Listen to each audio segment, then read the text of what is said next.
The rain hammered down on Madison Avenue like bullets from heaven, each drop exploding against the cracked asphalt where Officer Rachel Turner stood, frozen, her hand trembling over her holster. "Don't talk." The voice cut through the storm, not a command but a desperate plea from a man she'd dismissed as just another struggling single father. In 12 seconds, everything she believed about heroes would shatter. Welcome to a story that proves courage doesn't live in uniforms or badges. Sometimes it sleeps in the shadows, with those society has forgotten. I invite you to follow this journey to its stunning conclusion, and please comment your city below so I can see how far this story has traveled. The patrol car's wipers fought a losing battle against the October deluge as Officer Rachel Turner guided her cruiser down Madison Avenue's darkest stretch. 3 years on the force, 27 years old, and still naive enough to believe that evil announced itself with sirens and flashing lights. The dashboard clock glowed 11:47 p.m., 13 minutes before her shift ended, 13 minutes before she could drive home to her empty apartment and pretend the job hadn't eaten another piece of her soul. "Unit 7-4, what's your 20 shutter?" The dispatcher's voice crackled through the static.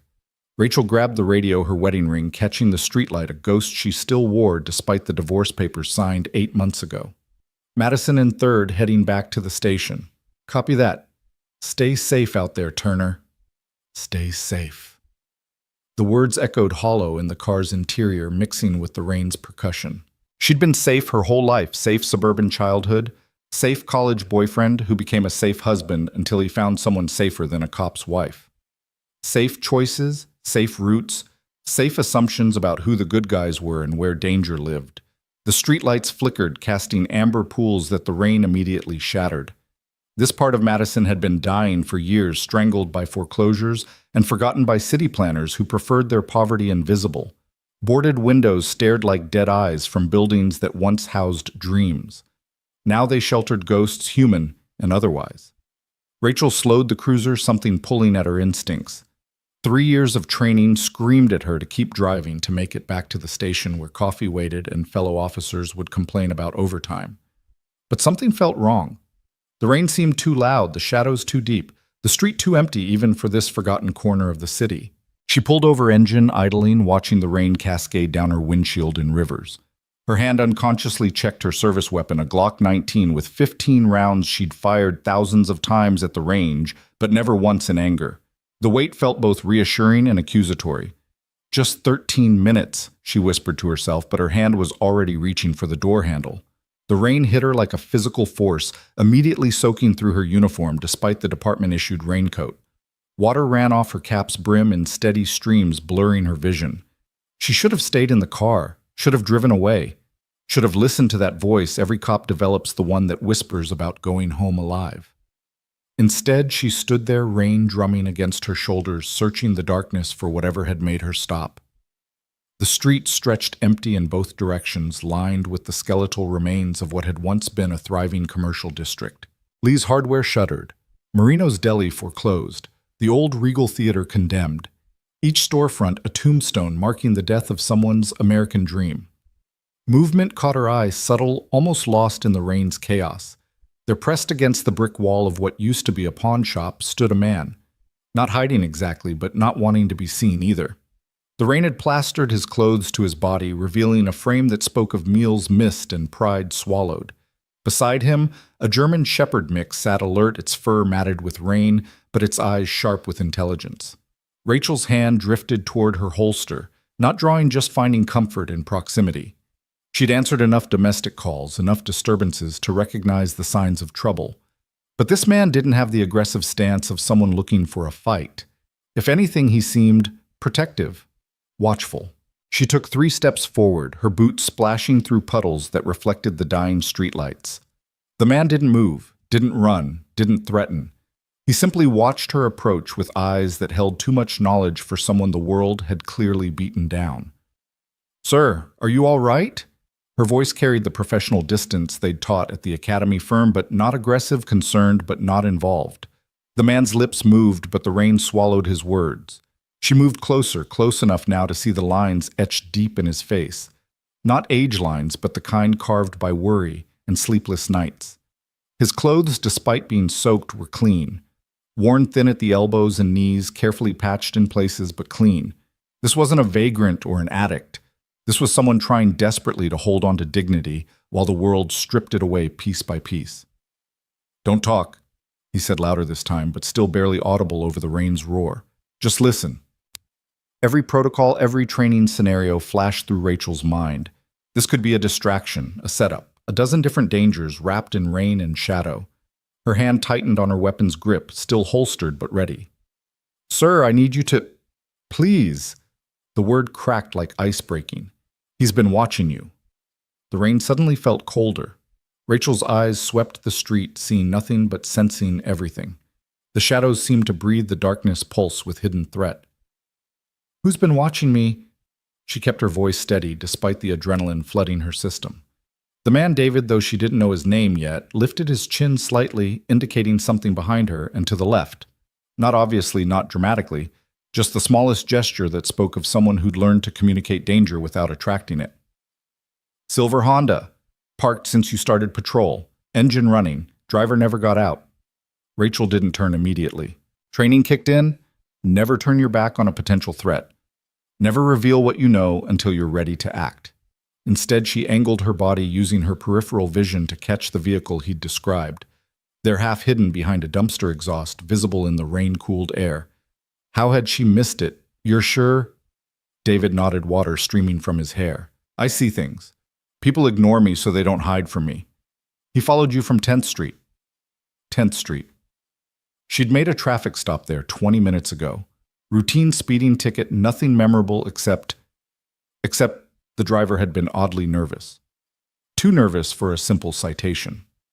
She'd let him go with a warning, something her training officer would have called soft, but she'd been tired, eager to end her shift without paperwork. "Did you see the driver?" White male. 30s. Scar through his left eyebrow. Wearing a black jacket with— David paused, his dog suddenly tensing beside him, a low growl building in its throat. The shadows exploded into motion. A figure burst from the alley between buildings, moving fast despite the rain-slick pavement. Rachel's training took over hand to weapon, body squared, voice commanding, "Stop, police!" But he didn't stop, couldn't stop, wouldn't stop. The streetlight caught the knife in his hand blade, gleaming wet with rain that looked too much like blood in the amber light. 20 feet, 15, 10. Time fractured into fragments. Rachel's weapon clearing leather. The attacker's face twisted with rage or fear or madness. David moving not away but toward. The dog launching itself with primal fury. The rain falling between heartbeats, each drop suspended like crystals in the lightning flash of crisis. The collision was brutal. David hit the attacker from the side just as Rachel's finger found the trigger. They went down hard, the knife spinning away into the darkness, metal singing against concrete. The dog was on them instantly, jaws clamping on the attacker's arm, not biting through but holding, controlling. Rachel circled weapon-trained, searching for a clear shot that wouldn't risk David. Stop resisting, stop resisting. But the fight was already over. David had the man pinned using technique that spoke of training, maybe military, maybe just the hard-earned education of survival. The attacker struggled briefly, then went limp, sobbing into the rain-soaked street. "Clear," David said quietly, professionally, like someone who'd said it before in places where clear meant everyone got to go home. Rachel holstered her weapon and pulled out her cuffs, her hand surprisingly steady as she secured the attacker. Only then, only when the immediate danger passed, did the reality hit her. This man, this single father she'd been ready to dismiss as just another hard-luck story, had saved her life. "Are you hurt?" she asked David, who was slowly standing, favoring his left knee. "I'm fine." He wasn't, she could see that, but fine was relative in this part of the city. The dog sat beside its owner, tail wagging slightly despite the chaos, proud of its part in the drama. David's hand found the dog's head, a gesture of comfort and connection that said more than words about their bond. "That was—" Rachel started, then stopped. What was it, brave, stupid, incredible, all of those and more? "Necessary," David finished quietly. Sirens approached. Someone had called it in. Blue and red lights painted the rain in patriotic colors as backup arrived. The scene would soon be crowded with officers, detectives, questions, and paperwork. But for now, in this moment between crisis and conclusion, Rachel really looked at the man who'd saved her. His name was David Chen, she'd learned later. 35 years old. Former Marine honorably discharged. Lost his wife to cancer 2 years ago. Lost his job when he took too much time off to care for her. Lost his house when the medical bills came due. Now living in his 1997 Ford Explorer with his 8-year-old son Marcus and their dog Scout. Working whatever day labor he could find, showering at the gym when he could afford the day pass, doing homework with his son by flashlight, never letting the boy know how close they were to the edge. But she didn't know any of that yet. All she knew was that this man, this stranger society, had written off, had risked everything to save her. Why? She asked as the first patrol car screeched to a halt nearby. David looked at her with those eyes that had seen too much, lost too much, but somehow still held on to something essential. Because that's what you do.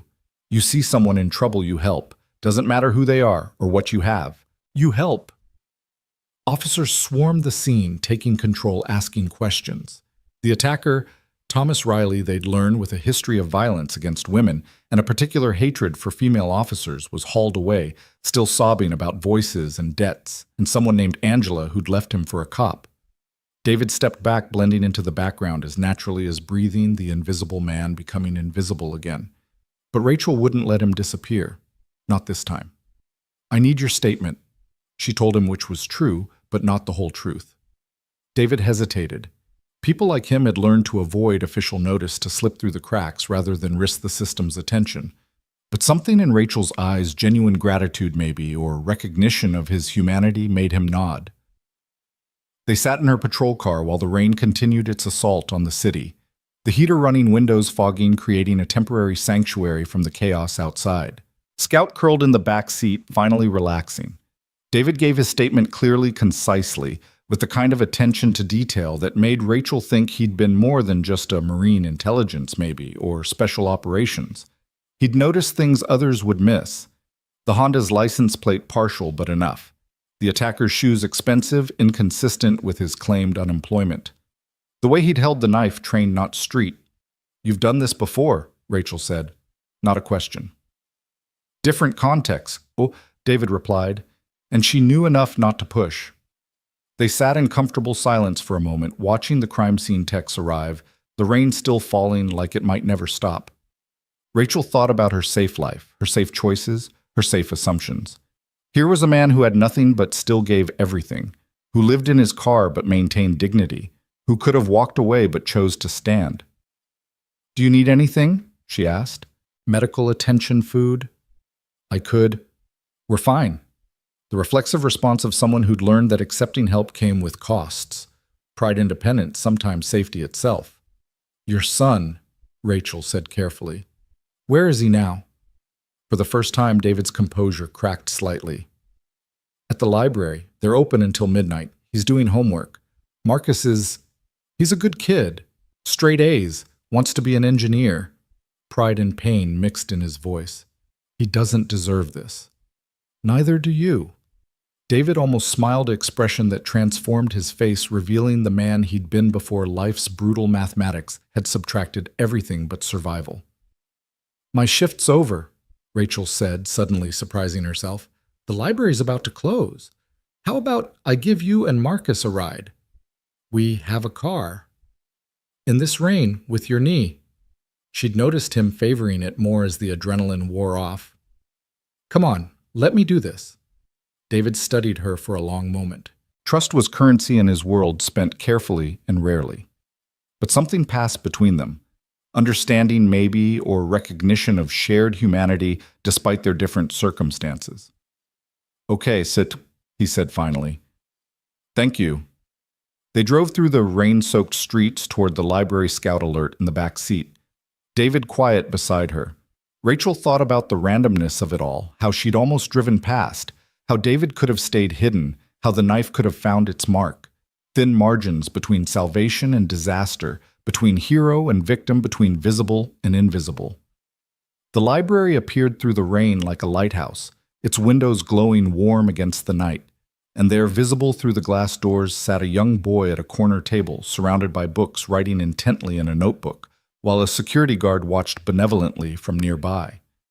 "That's Marcus," David said, and his entire being softened. Rachel watched as David limped into the library, saw the boy's face light up, despite obviously trying to play it cool. Saw the casual way David checked the homework, the gentle hand on his son's shoulder, the careful maintenance of normalcy despite their circumstances. Marcus packed up his books efficiently, clearly used to mobile living, and followed his father out without complaint or question. "This is Officer Turner," David told his son. "She gave us a ride." Marcus studied Rachel with intelligent eyes that missed nothing his father's son. "Thank you, ma'am." "You can call me Rachel," she said, surprising herself again. They drove to where David's Explorer was parked, a 24-hour Walmart lot where security didn't hassle people who kept to themselves. The SUV was old but clean, windows covered with sunshades for privacy, the back carefully organized with plastic bins, and a sleeping area that spoke of military precision applied to homelessness. "Thank you," David said again, helping Marcus into the vehicle, Scout jumping in after. Rachel sat in her patrol car for a long moment after they'd settled in for the night, watching the rain streak her windshield. She thought about her apartment, 2 bedrooms mostly empty since the divorce. Thought about the system that could somehow let a veteran and his honor student son live in a parking lot. Thought about heroes and villains and all the gray spaces between. Her phone buzzed. Text from her sergeant. "Heard you had some excitement. You okay?" She typed back, "Fine." Hero civilian assisted.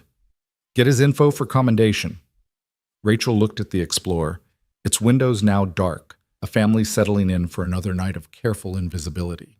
A commendation would mean attention bureaucracy questions David couldn't afford to answer. The system that might help could just as easily hurt child services asking if a car was a suitable home. Social workers with good intentions and inflexible rules. "Working on it," she typed, then deleted it. Started again. "We'll follow up tomorrow." But tomorrow was already forming in her mind, different from the today she'd expected.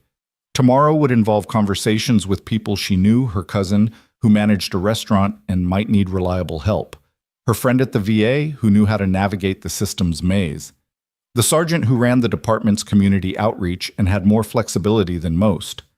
She drove home through the rain, but her mind stayed in that parking lot. At her apartment, she stood in her extra bedroom empty, except for boxes she still hadn't unpacked from the divorce. 15 minutes from that Walmart, walkable to 3 schools.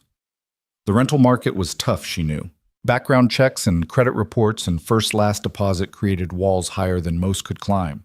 But she was a cop. Her word meant something. Her recommendation could open doors. That night, Rachel couldn't sleep. She kept thinking about David's words, "You see someone in trouble, you help." So simple, so complicated, so much harder than pulling a trigger or writing a ticket or following procedure. Real help meant risk, meant involvement, meant stepping out of the safe zones she'd built around her life. At 3 a.m., she gave up on sleep and made coffee. Sat at her kitchen table with her laptop researching. Veteran services underfunded and overwhelmed. Homeless families, thousands in the city, invisible by necessity. The gap between working poor and stable life wider than the Grand Canyon and just as deadly to cross. She found David's service record, public information mostly, Force Recon Marine, 2 tours in Afghanistan, Bronze Star, Purple Heart. Honorable discharge. The dry facts that said nothing about the man who'd watched over her from the shadows, who'd thrown himself at an armed attacker without hesitation. By dawn, she had a plan. Not perfect, not complete, but something. She found David's Explorer in a different lot. Smart never stay in the same place twice. Knocked gently on the window. David appeared instantly alert despite the early hour Scout beside him. In the back, Marcus slept on the exhausted sleep of a child carrying adult burdens. Coffee. She offered a cup from the shop down the street.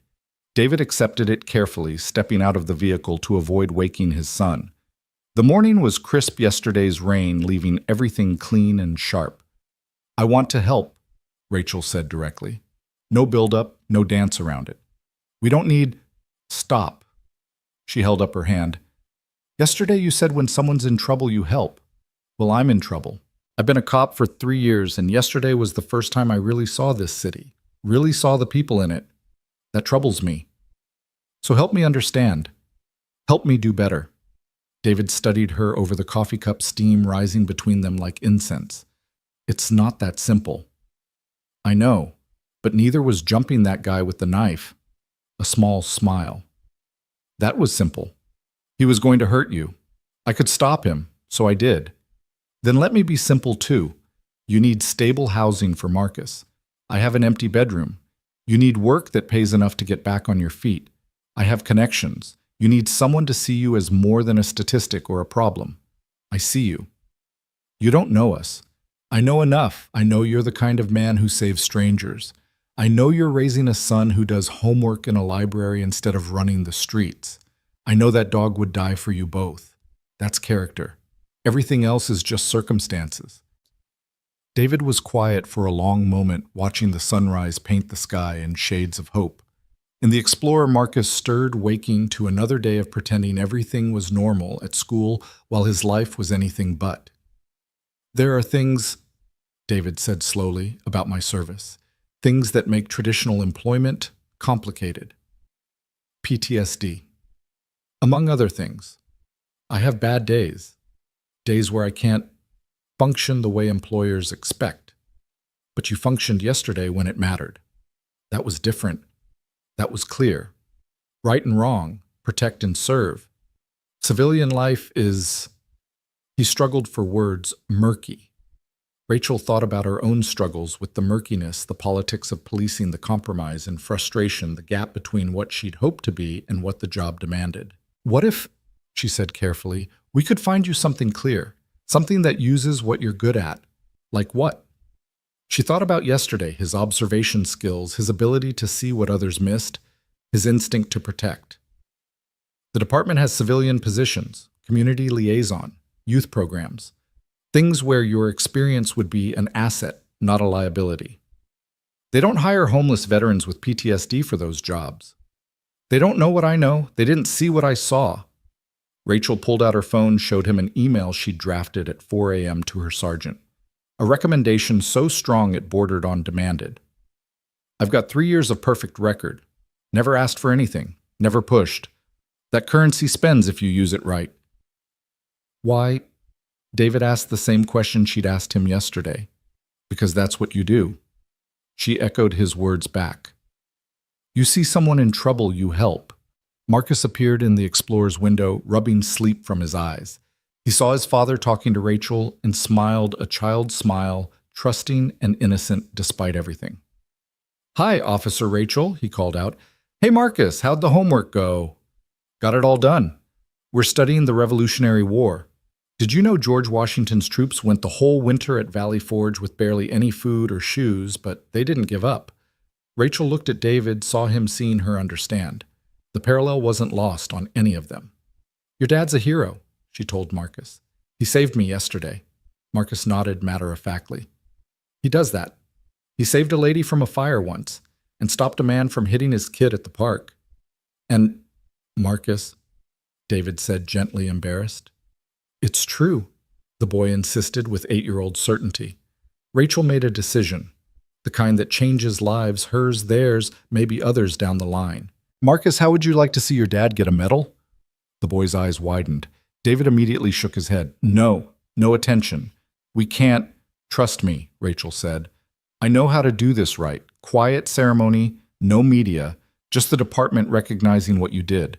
But more importantly, it creates a record. A formal acknowledgement that you're one of the good guys. That matters when you're applying for jobs, for housing, for everything. She's right, Dad, Marcus said quietly. You always tell me to be proud of doing the right thing.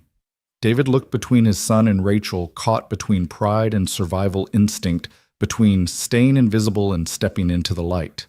One condition, he said finally. Name it. This isn't charity. I work for anything I get. I pay back every kindness. That's how we maintain dignity. Rachel extended her hand. Deal. They shook on it there in the parking lot as the sun climbed higher, as the city woke around them, as life prepared to change in ways none of them could fully anticipate.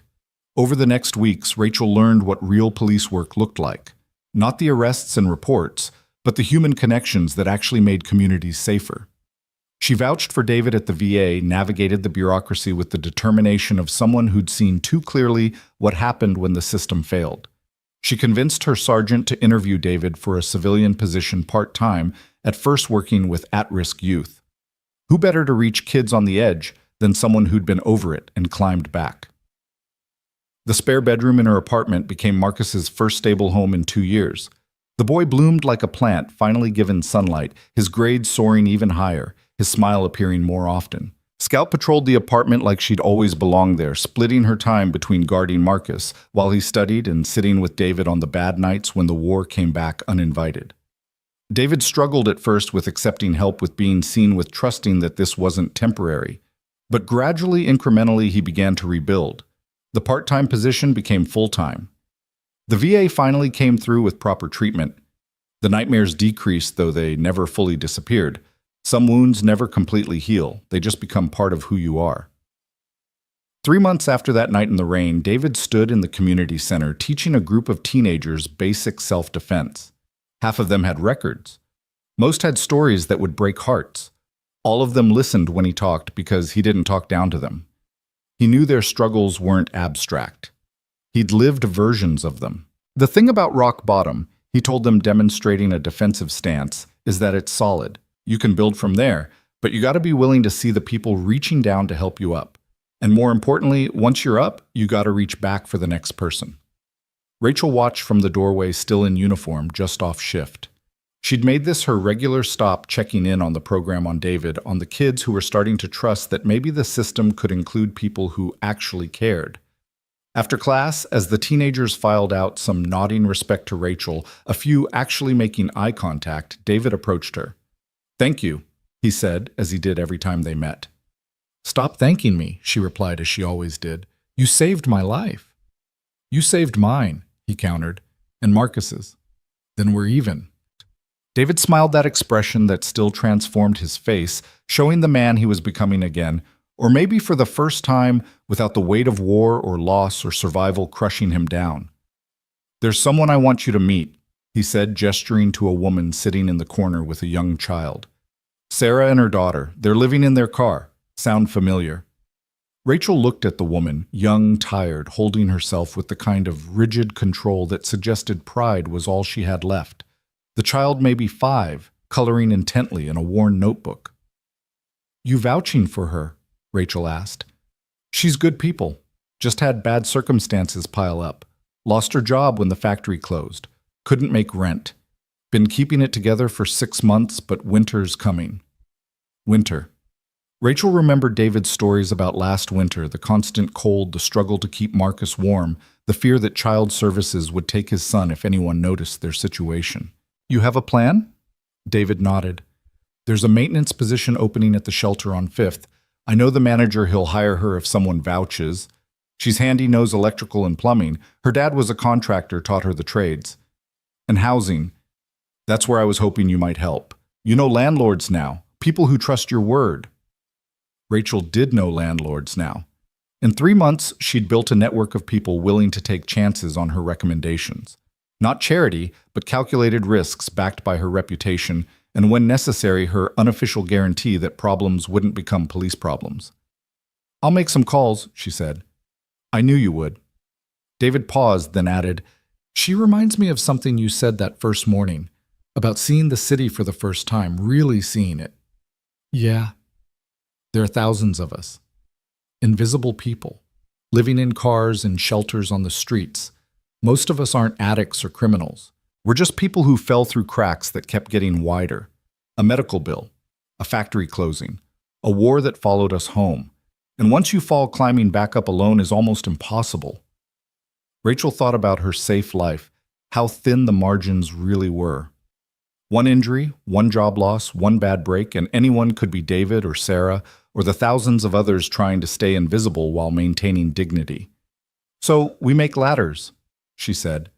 "One rung at a time. One person at a time," David agreed. That night, Rachel had dinner with David and Marcus in the apartment that had become their home. Marcus excitedly showed her his science project, a model of a bridge designed to hold maximum weight with minimum materials. The metaphor wasn't lost on any of them. Engineering, Marcus explained eagerly, is about finding the strongest structure with what you have available.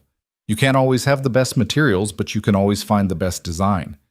Scout lay at their feet, content in the way of dogs who know their pack is safe. Outside, rain began to fall again, but inside was warm and dry and stable. "I've been thinking," David said as they cleared the dishes, "about that night, about why I was there in that exact spot at that exact moment."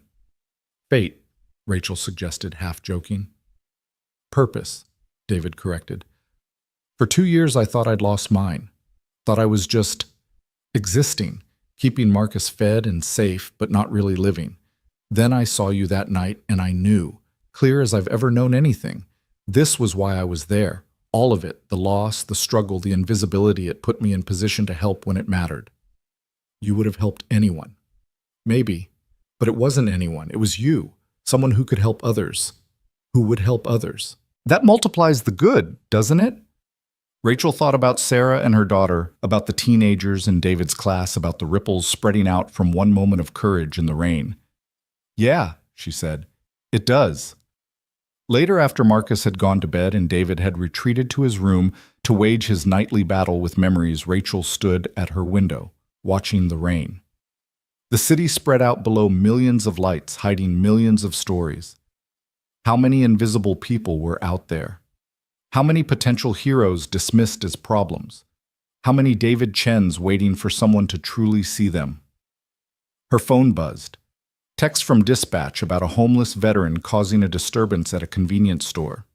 2 years ago, 3 months ago, she would have responded by the book. Arrest if necessary, move along if not maintain order above all. Now she texted back, "On my way, I'll handle it." Because handling it meant something different now. It meant seeing the person, not just the problem. It meant understanding that sometimes disturbing the peace was the only way to be heard. It meant remembering that everyone was one bad day, one missed payment, one closed factory away from invisibility. She grabbed her keys, her badge, and something more, the knowledge that real protection and service happened in the margins, in the shadows, in the spaces where official policy ended and humanity began. The rain intensified as she drove toward the disturbance, but she didn't mind. Rain had brought David into her life, had washed away her safe assumptions and comfortable blindness. Now every drop reminded her of that night, of the courage, of the invisible, of the thin line between saved and lost. The convenience store came into view, its neon glow harsh against the darkness. A man stood outside, agitated, arguing with the clerk through the door. Other units would arrive soon, ready to arrest or forcibly remove. But Rachel got there first, approaching slowly, hands visible, voice calm. "Hey there," she said. "Rough night." The man turned, ready to fight or flee, then saw something in her face, recognition maybe, or just the absence of judgment. "They won't let me buy food," he said. "I got money, I showed them. But they said I smell bad, that I'm scaring customers." Rachel looked at the clerk through the window, young and frightened, probably told to keep the homeless away by a manager safe in suburbia. "Wait here," she told the veteran. She entered the store, had a quiet conversation with the clerk, explained that refusing service to someone with money was discrimination, that this man had served his country, that compassion cost nothing but paid dividends in community safety. 5 minutes later, the veteran had his food. As he left, he stopped beside Rachel's patrol car. "You're different," he said. "I learned from someone that you see someone in trouble, you help," she replied. Simple as that. Simple as that. But it wasn't simple, not really. It was hard and complicated and sometimes heartbreaking. It meant fighting the system from inside while trying not to let it corrupt the impulse to help. It meant seeing too much suffering and not being able to fix it all. It meant carrying stories like David's and Sarah's and this veteran's, knowing that for everyone she helped, dozens remained invisible. But it was also necessary as David's tackle in the rain, as necessary as Scout's loyal protection, as necessary as Marcus's determination to excel despite everything. Because courage wasn't just about the dramatic moments, the knife fights, and heroic interventions. Real courage was quieter, steadier. It was David getting up each day to face his demons while raising his son. It was Sarah keeping her dignity while living in a car. It was Marcus doing homework by flashlight without complaint. It was Rachel choosing to see what was easier to ignore. The rain continued as she drove home, but the city looked different now, not darker but more complex, full of hidden stories and invisible heroes of people one paycheck or one kindness away from completely different lives. She thought about her old partner who'd quit the force, said he couldn't take seeing the worst of people every day. But that wasn't what she saw anymore. She saw the best of people in the worst circumstances. She saw courage that didn't wear uniforms or carry badges. She saw humanity persisting despite systems designed to grind it down. Her phone rang. David. "Sarah got the job," he said without preamble. "Starts Monday." "That's great. What about housing?" "Working on it. But she's got hope now. That's everything." Hope. Such a small word for such a powerful force. The difference between existing and living, between invisible and seen, between falling and flying. "You did good," Rachel told him. "We did good," he corrected. "That's how it works. No one climbs alone." After they hung up, Rachel thought about that phrase, "no one climbs alone." It was the opposite of everything she'd been taught professionally and personally. Self-reliance, independence, standing on your own 2 feet. These were the virtues her culture celebrated. But David had shown her something different. Interdependence. Community. The radical act of accepting help and offering it in return. 3 months had passed since that night in the rain, but in many ways it was still happening. Every day brought new challenges, new invisible people becoming visible, new opportunities to choose between safety and service. The knife-wielding attacker was in prison, but the real danger, the indifference that let people fall through cracks, that was the ongoing threat Rachel now fought. She pulled into her apartment complex, noting David's light was still on. Probably reviewing job applications for the youth program, looking for kids everyone else had written off. He had an eye for potential that others missed, probably because he knew what it felt like to be dismissed. Inside, she found him at the kitchen table, surrounded by files scattered at his feet. "Can't sleep?" she asked. "Sarah's daughter, Lily. She hasn't talked since they lost their home. Selective mutism, the shelter psychologist says. Trauma response." "That's rough." "Marcus wants to help. He remembers not talking for a while after his mom died. Thinks maybe he could, I don't know, be a friend." "Show her it gets better." Rachel poured herself coffee, joining him at the table. This had become their routine late-night strategy sessions about healing a broken world one person at a time. "Let him try," she said. "Kids sometimes reach kids better than adults can." "Yeah." David rubbed his eyes, exhaustion showing. "Some days I wonder if we're making any real difference. It's like trying to empty the ocean with a spoon. But every spoonful matters to someone drowning." He looked at her, that penetrating gaze that had first warned her of danger, now seeing something else. "You've changed," he said. "So have you." "No, I mean, when we met you were going through the motions, safe. Now you're—" He searched for words, alive, present, engaged. Rachel thought about her life before the empty apartment, the safe routines, the job that was just a job. Now every day had purpose beyond procedure. Every call was a chance to truly protect and serve. "You saved more than my life that night," she admitted. "You saved me from a different kind of invisibility, the kind where you exist but don't really live." David nodded, understanding without explanation. They sat in comfortable silence, two people who'd found purpose in each other's rescue. A soft knock interrupted them. Marcus stood in the doorway, rubbing sleepy eyes. "Dad, I had the dream again." David immediately rose, but Marcus shook his head. "Not the bad one. The good one. Where we have a home and Scout has a yard and you smile all the time." "That's not a dream anymore, buddy," David said softly. "I know. That's what makes it good." The boy padded back to bed, Scout following protectively. David watched them go, love and pain mixing on his face. "He's everything," he said simply. "He's lucky to have you." "I'm lucky to have him. He kept me human when it would have been easier to become something else. Someone else. The kind of person who survives but doesn't live." Rachel understood. The job could do that, make you hard, cynical, closed off. But David and Marcus, and now Sarah and all the others, they kept her human too. Reminded her why the work mattered. "I should try to sleep," David said, but didn't move. "Bad night. Anniversary, 5 years since Afghanistan, the thing that ended my military career. He'd never talked about it directly. Rachel didn't push, just waited. Convoy hit an IED, lost 3 men, good men. I was supposed to... I should have seen it, should have known. All my observation skills, all my training, and I missed it. David. I know, survivor's guilt, PTSD. I've heard all the terms, but knowing what to call it doesn't make it go away. Those men had families, kids. They're gone, and I'm here, and some days I don't know why. Because of Marcus, because of Sarah, because of me, because of everyone you've helped and will help. Is it enough to balance the scales? Rachel thought carefully before answering. There are no scales. There's just what happened and what happens next.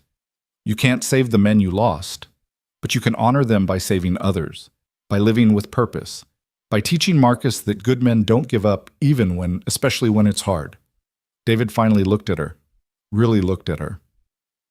How'd you get so wise? I had a good teacher, this homeless guy who lived in his car, real philosopher type. That earned her a small smile. Sounds like a troublemaker.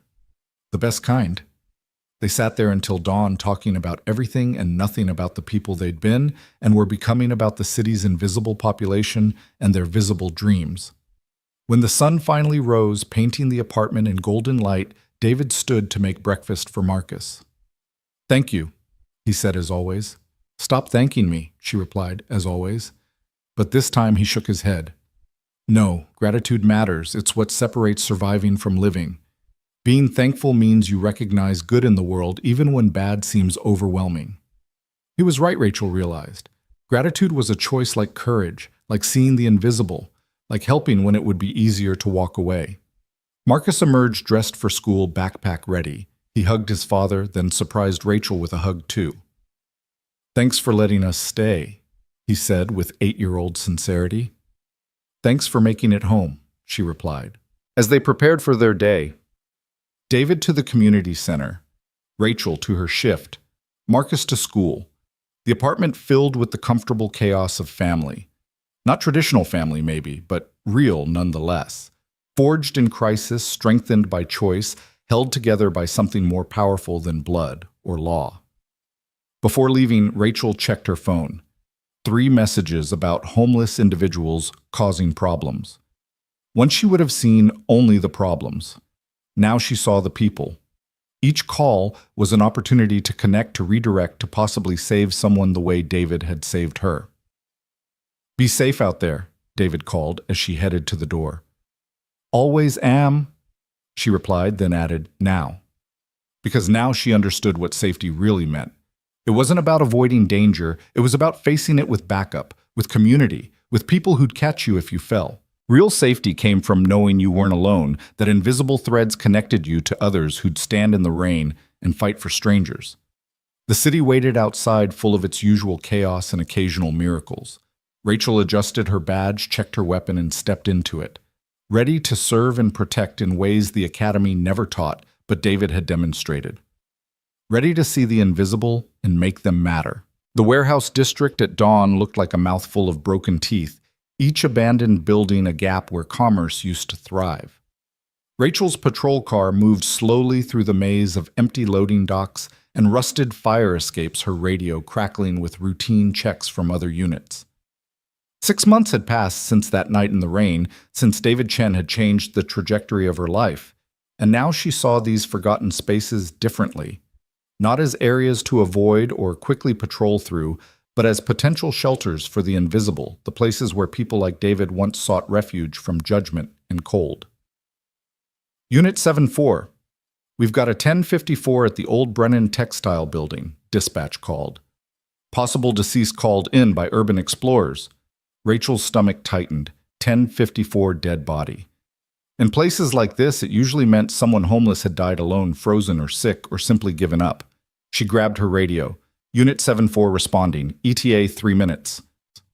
The Brennan building stood 7 stories of industrial decay, its windows mostly shattered walls tagged with graffiti that told stories of territory and survival. 2 teenagers waited by a gap in the chain-link fence their expensive cameras and urban exploration gear marking them as thrill seekers who'd found more than Instagram content. "Third floor," one of them said, pale and shaken. "We were just taking pictures. We didn't touch anything." Rachel called for backup, and the coroner then entered the building. The stairs creaked under her weight, each step echoing in the vast emptiness. The third floor opened into a massive space that once housed textile looms, now home to pigeons and decay. In the far corner beneath a relatively intact section of roof, she found him. Not deceased, not yet, but close. An elderly black man, maybe 70, wrapped in layers of threadbare blankets, his breath coming in rattles that spoke of pneumonia or worse. His eyes flickered open as she approached, confused and fever-bright. "Sir, I'm Officer Turner. I'm here to help." "What's your name?" His lips moved no sound at first, then barely a whisper. William Foster." Rachel immediately called for paramedics, upgrading the call from deceased to critical medical. While waiting, she knelt beside William, checking his pulse, weak but steady. His belongings were meager but organized, a Bible held together with rubber bands, a folder of documents in a plastic bag, a photograph of a woman and 2 children protected in a Ziploc bag. "My papers," William managed, gesturing weakly at the folder. "Important." Rachel opened it carefully. Inside were military discharge papers from Vietnam, a Bronze Star citation, Social Security documents, and surprisingly deed papers for a house on Maple Street dated 1975. "You own a house?" she asked gently. William's eyes filled with tears. "Lost it. Reverse mortgage. They said I could stay, but then the bank... My daughter, she tried to help, but..." The story came in fragments as they waited for the ambulance. William had owned his home free and clear until his wife got cancer. Medical bills mounted. A reverse mortgage seemed like salvation access his home's equity to pay for treatment. But after his wife died, the terms became predatory. Missed payments during his grief led to foreclosure. His daughter lived in Seattle, had tried to help, but she had her own struggles. Pride kept him from telling her he was on the streets. 2 years, he whispered. 2 years out here, invisible. The paramedics arrived, stabilizing William, preparing him for transport. As they lifted him onto the gurney, he grabbed Rachel's hand with surprising strength. "My things, please." "I'll keep them safe," she promised, gathering his few possessions. At the hospital, Rachel stayed while doctors worked on William. Severe pneumonia, malnutrition, dehydration, a constellation of conditions that killed homeless elderly every winter. But William was a fighter, the doctor said, military tough. He might make it. Rachel called David from the waiting room. "I need your help." "What's wrong?" She explained about William, about the house, about the daughter who didn't know her father was dying on the streets of the city where he'd once owned property.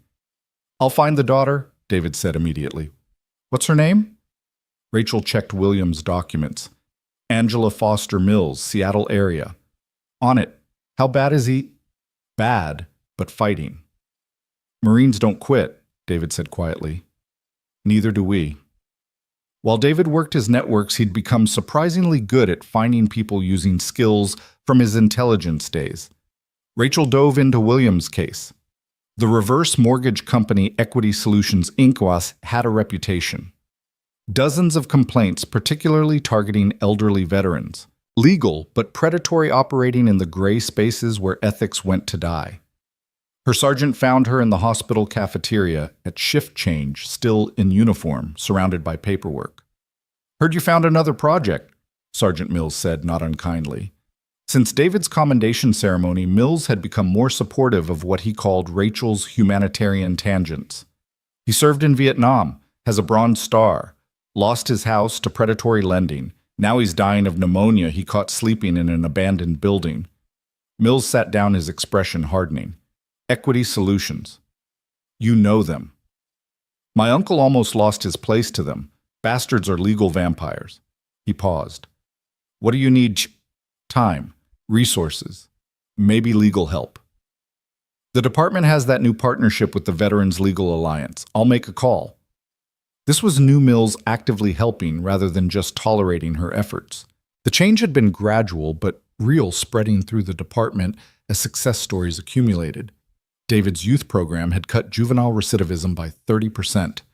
3 of Rachel's homeless contacts had become informal community watchers, preventing 2 robberies and finding a missing child. The invisible were becoming visible and, more importantly, valuable. David called back an hour later. Found her. Angela's a nurse at Seattle Children's Hospital. Single mom, 2 kids. She's been sending money to what she thought was her father's apartment. Someone's been cashing the checks. Jesus. Gets worse. She thinks he's angry at her, won't return calls. Doesn't know the apartment building was demolished 8 months ago. Can you... Already called her. She's on a flight tonight. Should be there by 10. Rachel felt the familiar surge of possibility, the feeling that maybe this time they could unbreak something broken. You're amazing. I'm motivated, David corrected. Every elderly veteran on the streets could be me in 30 years if things had gone differently. William stabilized over the next 12 hours, antibiotics fighting the infection fluids, restoring some strength. When he woke fully, Rachel was there with good news. Angela's coming, she said simply. The old man's face crumbled. She can't see me like this. I was supposed to be... You're her father. That's all that matters. I was somebody once, William said, looking at his hands scarred from textile work after the war, now thin and trembling. Had a home, a job, dignity. You're still somebody. You're William Foster, Vietnam veteran, Bronze Star recipient, father, grandfather, survivor. Survivor. He tested the word. That all that's left. Rachel thought of David, of Sarah, of all the invisible people she'd met. Surviving is the first step. Then comes living again. Angela arrived that night rushing into the hospital room with 6 months of guilt and 2 years of misdirected anger. The reunion was tearful, complicated, full of explanations and apologies. Rachel stepped out to give them privacy, finding David in the waiting room with Marcus and Scout. Thought you might need backup, David said. Marcus held a get-well card he'd made addressed to Mr. Foster, American Hero. The boy's empathy never ceased to amaze Rachel, perhaps, because he knew what it felt like to have a father struggling with dignity. Can we see him? Marcus asked. Let's give him time with his daughter first. They waited, this unusual family forged by circumstance and choice. Around them, the hospital hummed with its usual drama, lives ending and beginning, suffering and healing, the whole human experience compressed into fluorescent lit corridors. Angela emerged after an hour, eyes red but determined. She looked at the small group without surprise, somehow knowing these were her father's advocates. He told me what you did, she said to Rachel. Thank you. I just called for help. No, before that. You saw him. Most cops would have just called the coroner and moved on. You saw him as a person. David stepped forward. Ma'am, I run a program for veterans in crisis. We have resources, temporary housing, legal aid. Your father doesn't have to go back to the streets. He's coming home with me, Angela said firmly. To Seattle. Should have happened 2 years ago, but he was too proud and I was too hurt to push past it. The house, Rachel said. The reverse mortgage. There might be legal remedies. Predatory lending targeting veterans, judges don't like that. Angela's expression hardened. They stole his home. The home he bought with my mother where I grew up, where my kids should have been able to visit their grandfather. We know lawyers, David said quietly. Good ones, angry ones, the kind who take cases like this personally. Within a week, William's case had become a cause. The Veterans Legal Alliance took it pro bono, discovering in the process that Equity Solutions had violated numerous regulations in their handling of William's mortgage. The local news picked up the story, elderly black veteran Bronze Star recipient lost home to predatory lending, nearly died on the streets. The optics were terrible for Equity Solutions, but Rachel had learned that public shaming only went so far. Real change required systematic pressure. She worked with David and the legal team, identifying 17 other elderly veterans who'd lost homes to the same company. They organized them, creating a class action potential that made Equity Solutions lawyers nervous. The breakthrough came from an unexpected source. Marcus, doing research for a school project on community heroes, had been reading through William's military citations. He found something everyone else had missed. William had saved the life of a lieutenant in Vietnam, pulling him from a burning helicopter. That lieutenant was now Senator James Crawford, chair of the Veterans Affairs Committee. "We should write to him," Marcus suggested with the simple clarity of childhood. David looked at Rachel. "Kid's got a point." The letter Marcus wrote with David's help was devastating in its simplicity. A child writing about meeting Mr. Foster, about how heroes shouldn't die alone in abandoned buildings, about how America's promise to its veterans seemed broken but could be fixed. Senator Crawford's response came within 48 hours. Not a form letter, but a personal call to David's cell phone. "I remember William Foster," the senator said. "He carried me 3 miles through jungle with 2 bullets in his shoulder. I owe him my life. What do you need?" What they needed was leverage, and Crawford provided it. Federal investigation into equity solutions. Congressional hearing on predatory lending targeting veterans. Media attention that went national. 3 months later, William stood in his old house on Maple Street, keys in hand. The legal settlement had not only returned the property, but paid damages. The house needed work years of neglect showed, but it was his again. "I want to make it a transitional home," William announced, surprising everyone. "For veterans getting back on their feet. Angela's helping me set up a nonprofit, Foster House." Rachel watched David's reaction, the recognition of another invisible person choosing to become a ladder for others to climb. The renovation became a community project. David's youth program kids helped with painting and landscaping, learning construction skills and history from William's stories. Sarah, now stable in her maintenance job and apartment organized, donated furniture and supplies. Marcus designed a garden plan for the backyard, vegetables for the residents, flowers for beauty, because both were necessary. Officer Turner became a regular presence, not as law enforcement, but as friend and advocate. She'd learned to navigate between her official role and her unofficial mission, using her position to open doors while keeping her heart open to the stories behind the statistics. One evening, as they worked on installing new windows in Foster House, William pulled Rachel aside. "That day in the warehouse, I was ready to let go," he admitted. "Tired of fighting, tired of being invisible, tired of remembering when I mattered." "You always mattered." "No, I was disappeared. You know what that's like. To walk down streets you helped build and have people look through you. To have your whole life erased because you can't pay bills."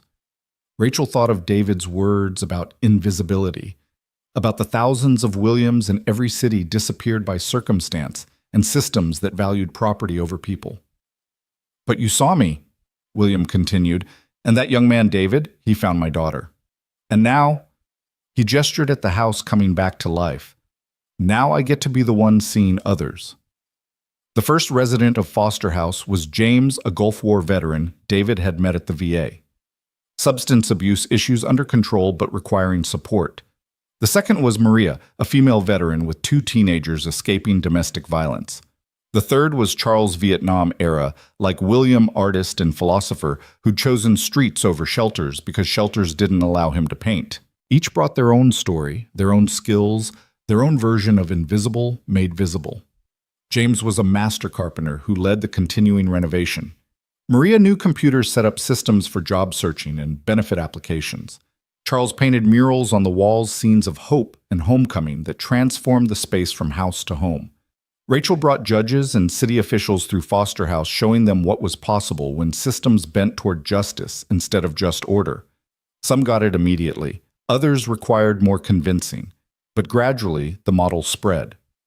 Other cities called, wanting to replicate the program. David became the unofficial liaison between Foster House and his youth program, bringing kids to learn from veterans, creating connections across generations and experiences. His own healing accelerated in the teaching, explaining trauma to teenagers, helped him understand his own, showing them recovery was possible, proved it to himself. One night, 6 months after Foster House opened, they held their first community dinner. The dining room filled with an unlikely assembly. Formerly homeless veterans, at-risk youth, police officers, off-duty social workers. Angela visiting from Seattle with her children, and Marcus presenting his award-winning essay about community heroes. William stood to speak steady, now healthy. His dignity not just restored but transformed into something greater. "They say you can't go home again, Sig," he began. "But that's not true. You can't go back to who you were, but you can go forward to who you're meant to be." This house was where I raised my family, lost my wife, lost myself. Now it's where others find themselves. That's redemption. He looked at Rachel. Officer Turner saved my life, but more than that, she saved my purpose. Showed me that falling down doesn't mean staying down, that invisible doesn't mean insignificant. Rachel felt tears she didn't try to hide. This was what she'd joined the force to do, even if she hadn't known it at the time.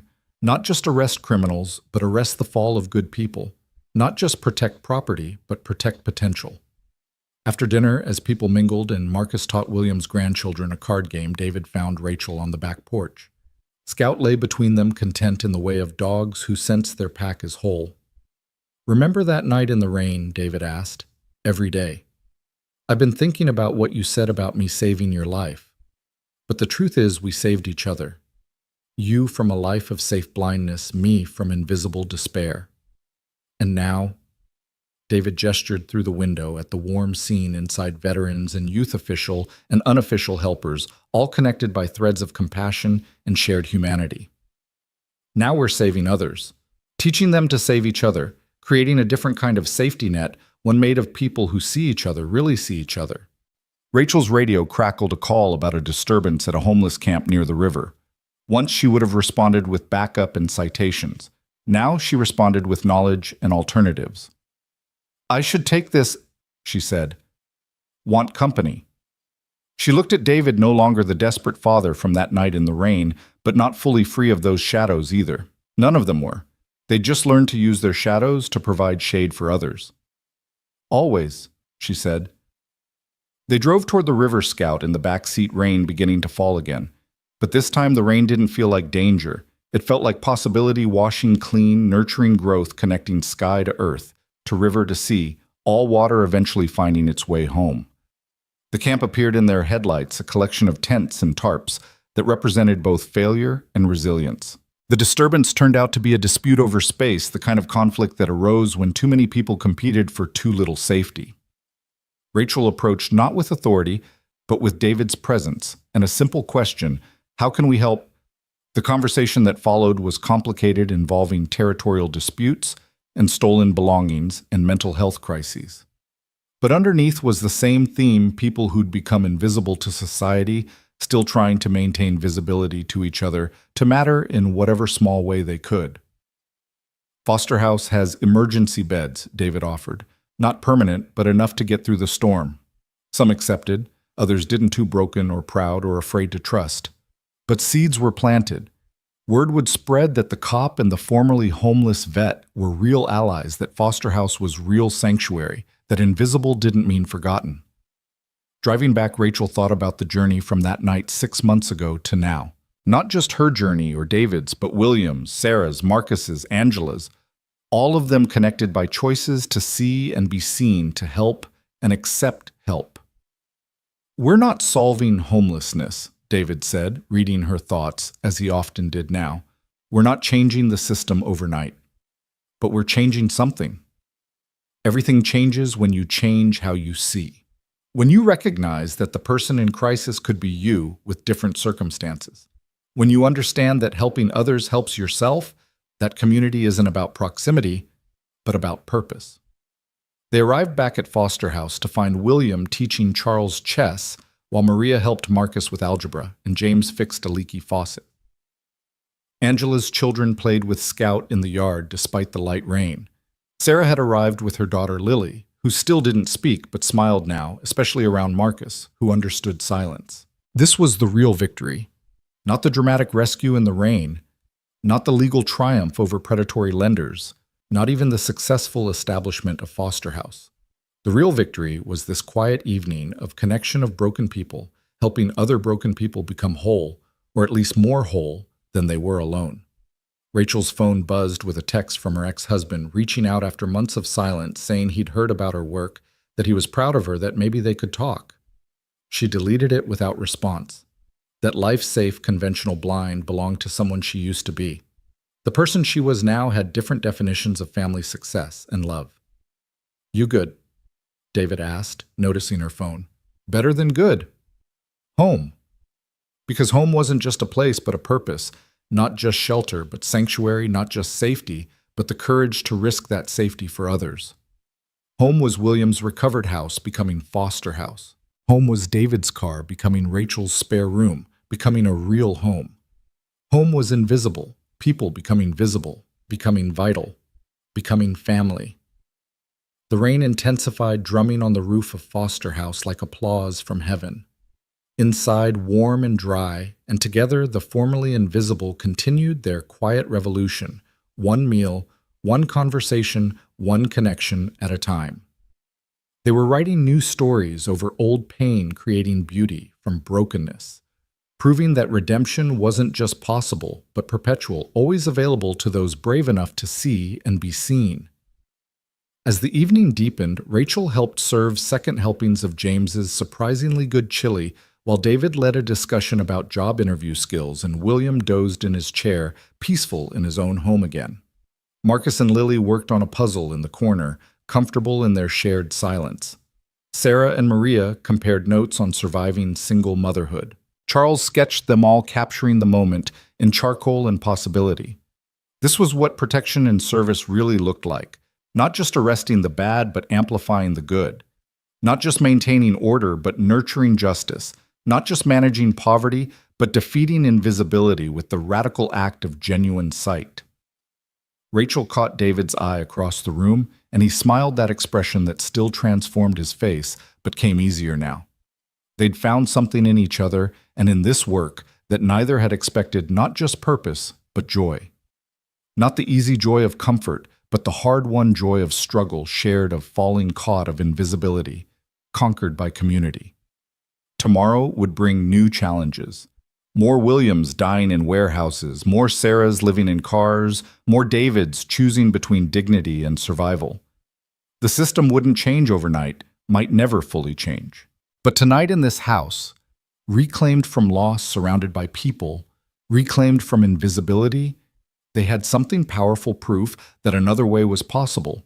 The rain continued, but inside Foster House, no one was cold, no one was alone, no one was invisible.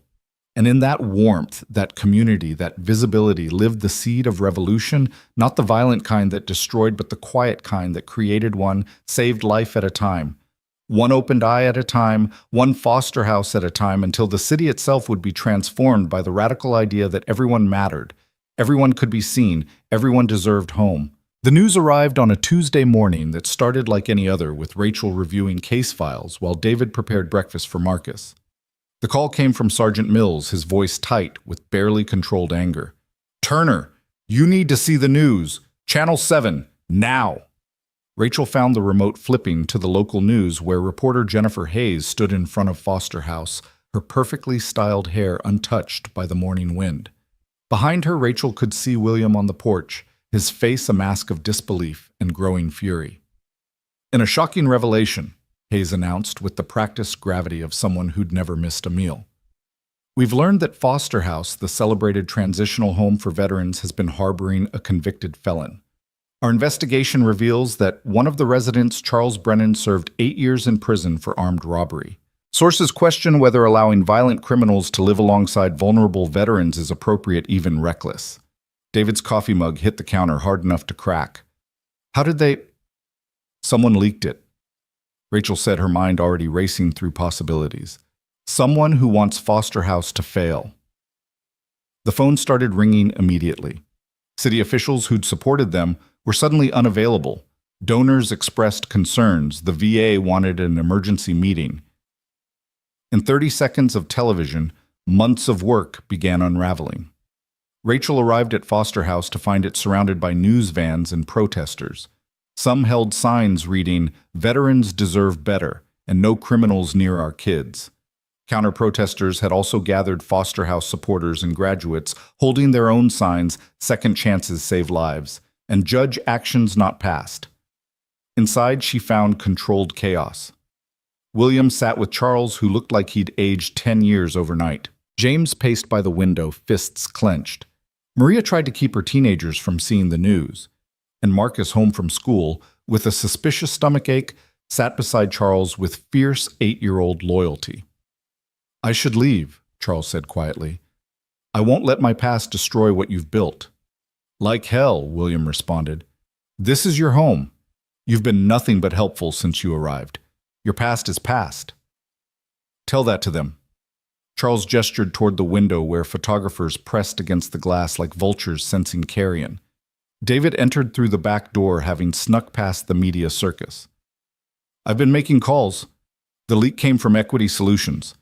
They're using this to discredit William, undermine the lawsuit. Bastards, James spat. Charles did his time.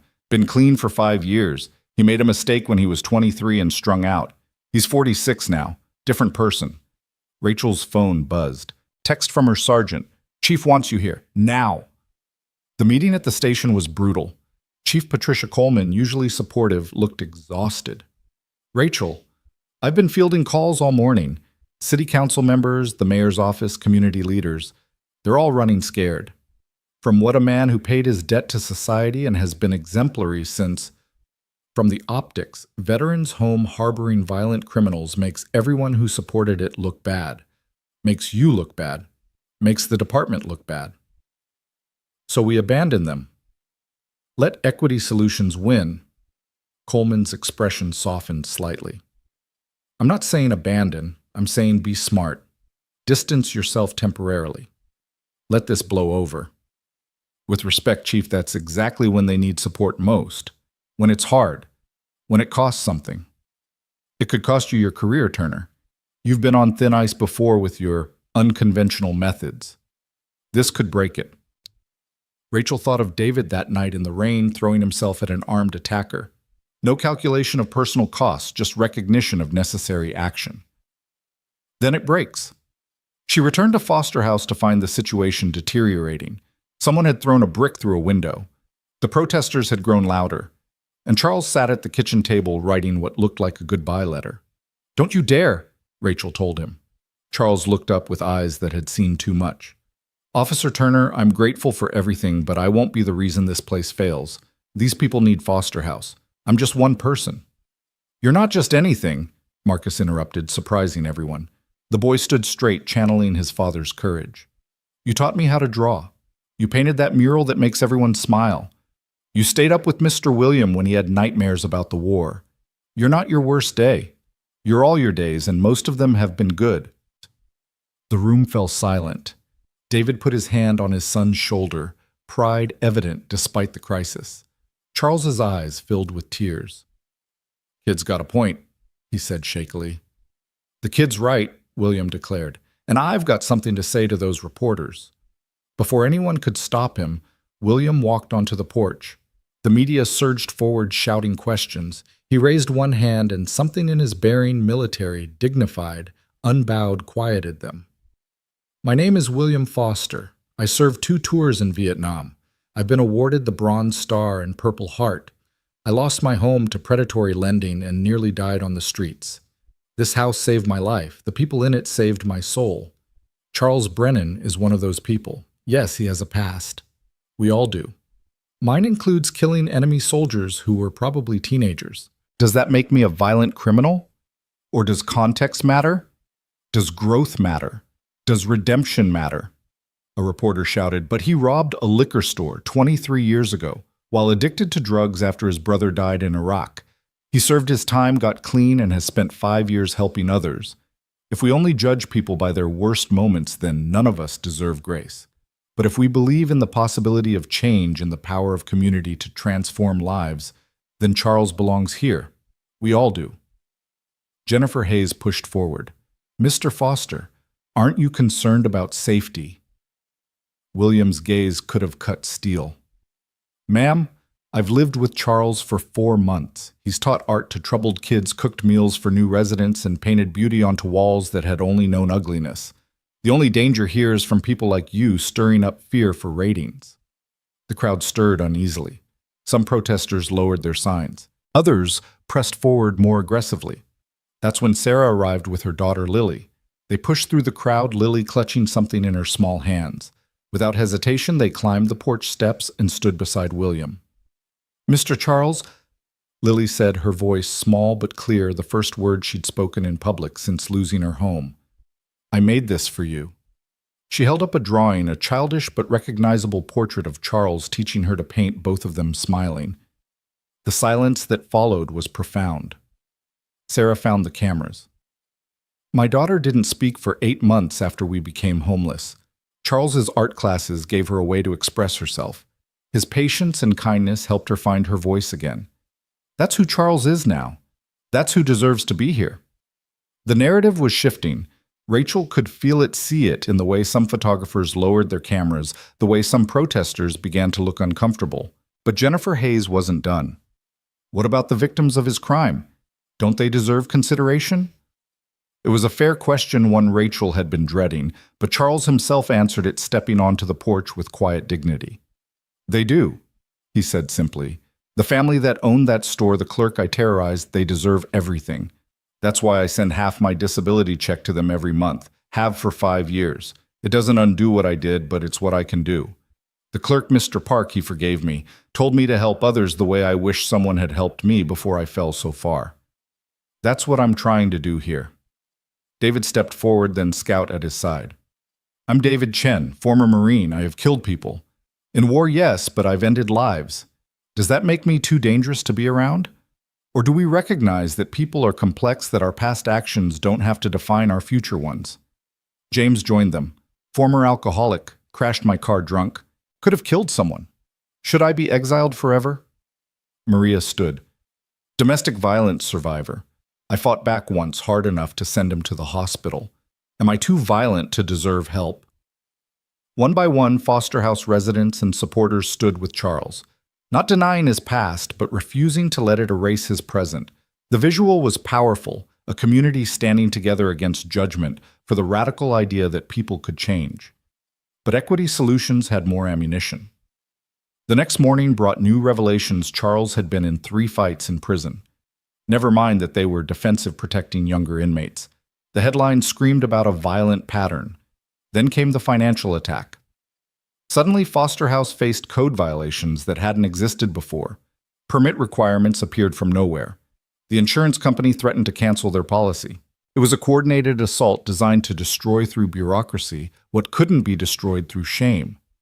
Rachel worked 18-hour days fighting on multiple fronts. She called in every favor, leveraged every connection. David mobilized his network of veterans and youth. William reached out to Senator Crawford again. But they were losing ground. The breaking point came when Child Protective Services showed up at Rachel's apartment. We've received a complaint, the social worker said, clearly uncomfortable, about a minor living in proximity to a violent felon. Rachel's blood went cold. Marcus doesn't live at Foster House, but he spends significant time there, and his father works with Mr. Brennan. We need to evaluate whether this environment is appropriate for a child. David arrived as they were questioning Marcus. His face was stone, but Rachel saw his hands tremble. The fear of losing his son, the nightmare that haunted every struggling parent, was materializing in their living room. Marcus answered their questions with remarkable composure for an 8-year-old. Mr. Charles is my friend. He's teaching me about perspective in art. Did you know that how you see something depends on where you're standing? Maybe you should try standing somewhere else. The social worker made notes, promised to follow up, and left them in crushing silence. They're going after our son, David said quietly, dangerously. They're using Marcus to break us. Rachel had never seen him this angry. Even that night in the rain, facing an attacker, he'd been controlled. This was different parental fury mixed with veterans' tactical assessment. We can't let them win, she said. We can't let them near Marcus. So we fight smarter. That night they gathered at Foster House resident supporters, and surprisingly 3 people Rachel didn't recognize. Charles stood when they entered, tears streaming down his face. This is Mr. Park, he said, indicating an elderly Korean man. His wife, and their son. They owned the store I robbed. The room held its breath. Mr. Park spoke carefully accented English carrying enormous weight. Charles wrote us letters from prison, every week for 8 years, apologizing, sharing his recovery. We didn't respond at first, too angry, too hurt, but he kept writing. When he got out, he started sending money. Not court-ordered, just because it was right. Mrs. Park picked up the story. We lost the store. Not because of the robbery, but the economy. When Charles heard he sent more, it helped us keep our apartment. Their son, a man about Charles's age, stepped forward. I hated you, he told Charles directly. You traumatized my father, but hate is heavy. Forgiveness is freedom. My parents taught me that. You've shown you've changed. That matters. Mr. Park faced the room.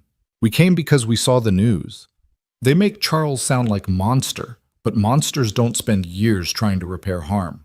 Monsters don't teach children art. Monsters don't change. Charles changed. We support him being here. The media explosion that followed shifted everything. The park's forgiveness became the story. Equity Solutions manipulation became obvious. Public opinion swung hard toward Foster House. The code violations disappeared. CPS dropped their investigation. Jennifer Hayes was reassigned after emails surfaced showing she'd been paid by Equity Solutions for consulting. But victory felt hollow to Rachel as she watched David holding Marcus extra tight each night, as she saw Charles flinch whenever someone knocked on the door, as she noticed William's hands shake when he thought no one was looking. They'd won, but the attack had left scars. We need to be stronger, David said one evening as they planned Foster House's expansion. Not just defensively. We need to make it impossible for them to attack us like that again. Rachel understood it wasn't enough to do good work. They needed to be unassailable, their reputation so solid that future attacks would backfire immediately. The solution came from Marcus because of course it did. Why don't we tell everyone stories? Not just when bad things happen, but all the time. So people know who we really are. William loved it. A newsletter, old school, but also online. Regular updates about our residents, our successes, our challenges. Transparency as armor. Charles volunteered to illustrate it. Maria would handle the digital side. James would collect stories. They'd call it Visible, a monthly chronicle of invisible people becoming seen. The first issue featured Charles's journey complete with the park's blessing and a photo of Mr. Park learning to paint in Charles's art class. The second told William's story of loss and recovery. The third introduced James's carpentry program, teaching skills to other veterans. But it was the fourth issue that changed everything. It featured a simple story about Marcus and Lily working on homework together at Foster House, two children who'd experienced homelessness finding normal in what others called abnormal. The photo Charles had taken showed them concentrating intensely surrounded by veterans and formerly homeless individuals, all quietly supporting their education. The image went viral. Not sensational, just true. Two kids doing homework in a place that society said should be dangerous, but was actually safer than many traditional homes. The comments poured in from teachers, parents, veterans, social workers, all recognizing something authentic and necessary. Donations increased. Volunteers multiplied. Other cities didn't just call for advice, they sent representatives to learn. Foster House became a model, but more importantly, it became unassailable. Too many people had stake in its success now. 6 months after the attack, they held an open house. 300 people attended. The mayor spoke. Senator Crawford sent a video message. The Parks were guests of honor. But the moment that mattered most to Rachel was when Charles unveiled his newest mural. It covered the entire side of Foster House, a massive tree with roots made of darkness and pain, but branches reaching toward light. In the branches were faces every resident past and present, every supporter, every child who'd found safety there. At the base of the tree, barely visible unless you knew to look, were words, "Growth requires both sun and storm." Jennifer Hayes was there now, working for a nonprofit after her journalism career imploded. She approached Rachel tentatively. I wanted to apologize. I was so focused on the story that I forgot about the people. Rachel studied her, seeing ambition curdled into regret. Apology accepted, but learn from it. Every story you tell is about someone's life, someone's family, someone's hope. Treat that with respect. As the event wound down, Rachel found herself on the roof with David watching the sunset paint the city gold. Marcus and Lily played in the garden below, their laughter mixing with conversation from the ongoing celebration. We almost lost everything, David said quietly. But we didn't.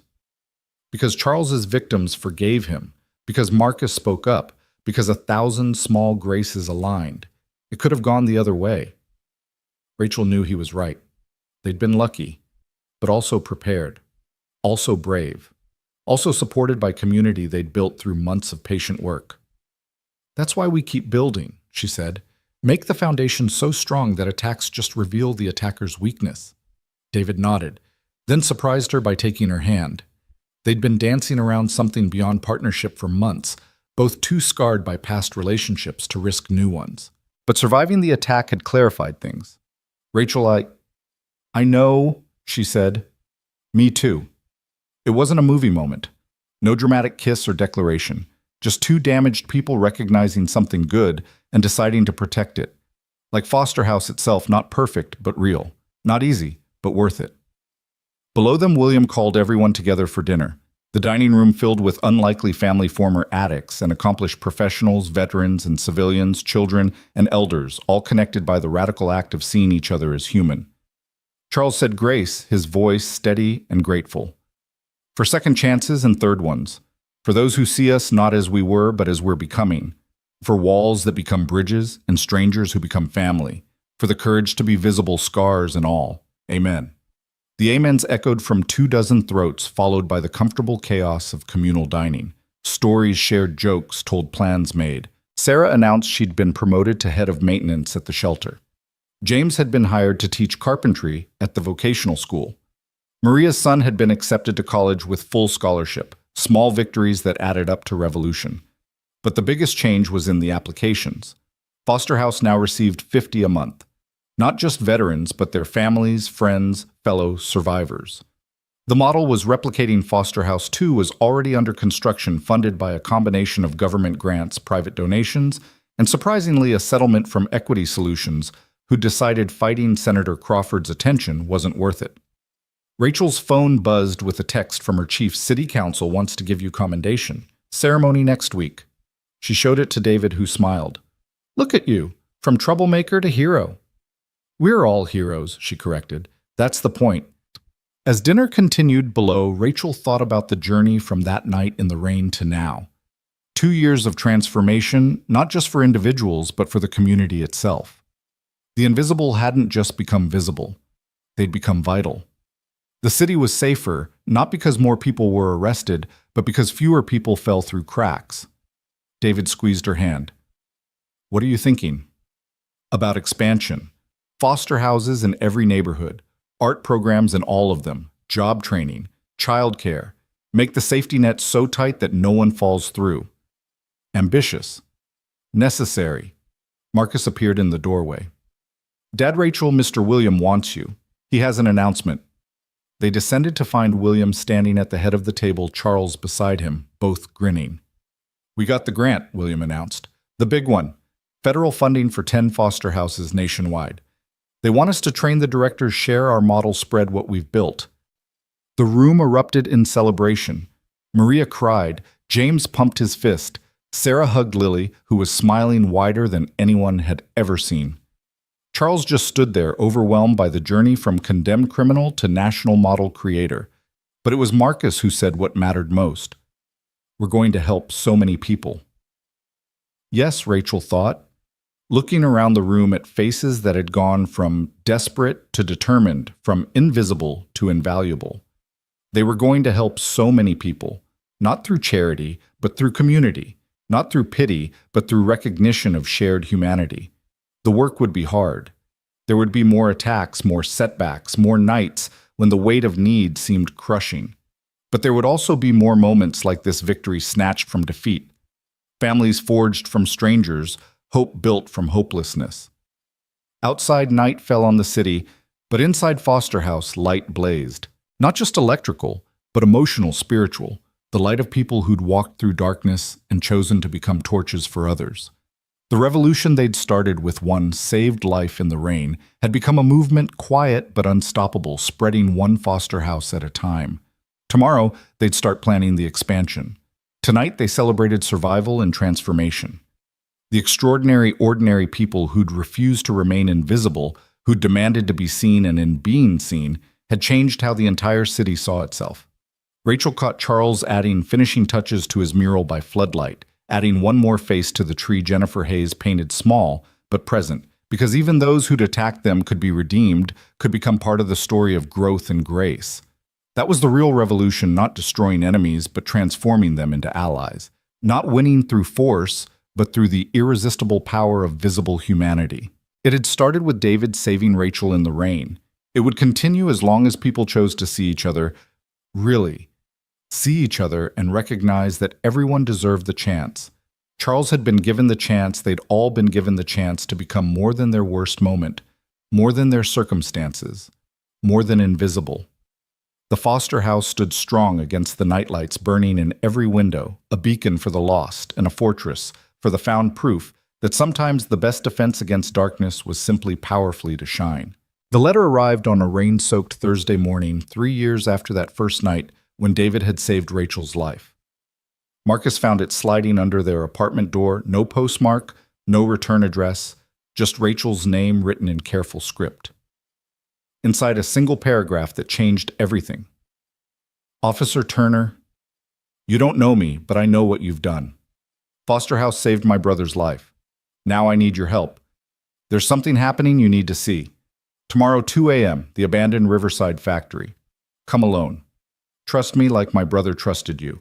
A friend who sees what others miss. Rachel showed it to David immediately. His tactical mind went to work analyzing threats, considering possibilities. It could be a trap. Equity Solutions still has grudges, or someone else we've crossed. Or it could be someone who needs help. You can't go alone. The letter says, I don't care what it says. David's voice carried the edge it got when Marcus was threatened, when family was at risk. Because that's what they'd become, family. Not officially, not legally, but in every way that mattered. I'm coming with you. Rachel knew better than to argue when he used that tone. They'd learned to read each other's limits over the years, to know when to push and when to accept. This was acceptance time. The Riverside factory loomed against the night sky like a rotting tooth, 6 stories of broken windows and rusted fire escapes. Once it had employed 3,000 people manufacturing textiles that clothed half the state. Now it sheltered rats and rumors, the kind of place where people disappeared and nobody asked questions. David parked 3 blocks away, approached from the south, while Rachel took the main entrance. They'd done this dance before him, as invisible backup, her as visible presence. Their earpieces crackled with shared breath as they entered the darkness. Second floor, David whispered. Movement. Rachel climbed the stairs, each step echoing despite her efforts at silence. The second floor opened into a vast space, machinery shadows creating a forest of metal and memory. At the far end, a figure stood backlit by a camping lantern. Young, maybe 25, wearing a hooded sweatshirt that couldn't hide the military bearing. Female Rachel realized as she got closer, with eyes that had seen too much too young. Officer Turner, thank you for coming. The woman's voice was steady but strained. My name is Jessica Martinez. My brother Tony lives at Foster House.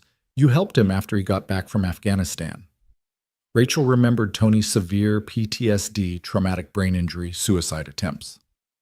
Foster House had been his last chance, and it had worked. 6 months of patient support, Charles's art therapy. William's veteran wisdom, and Tony had stabilized.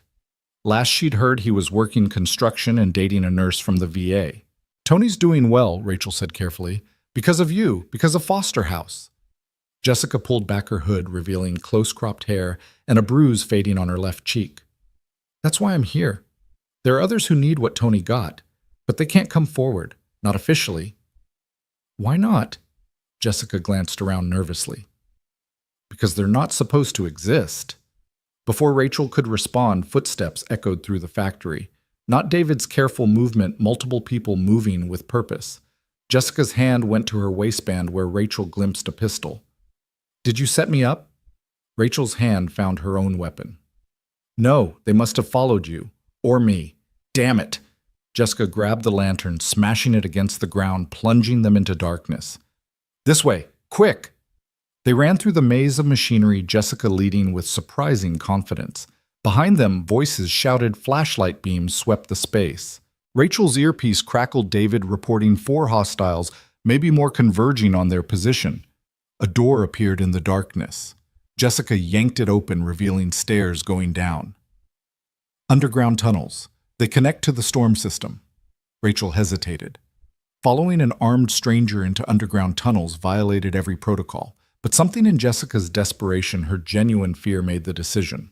They descended into darkness that smelled of rust and decay. The tunnel stretched ahead, barely tall enough to stand upright. Water dripped steadily and things scurried away from their footsteps. "David going underground," Rachel whispered into her mic. "Southeast corner service tunnel." "Copy. Circling back. Watch your six."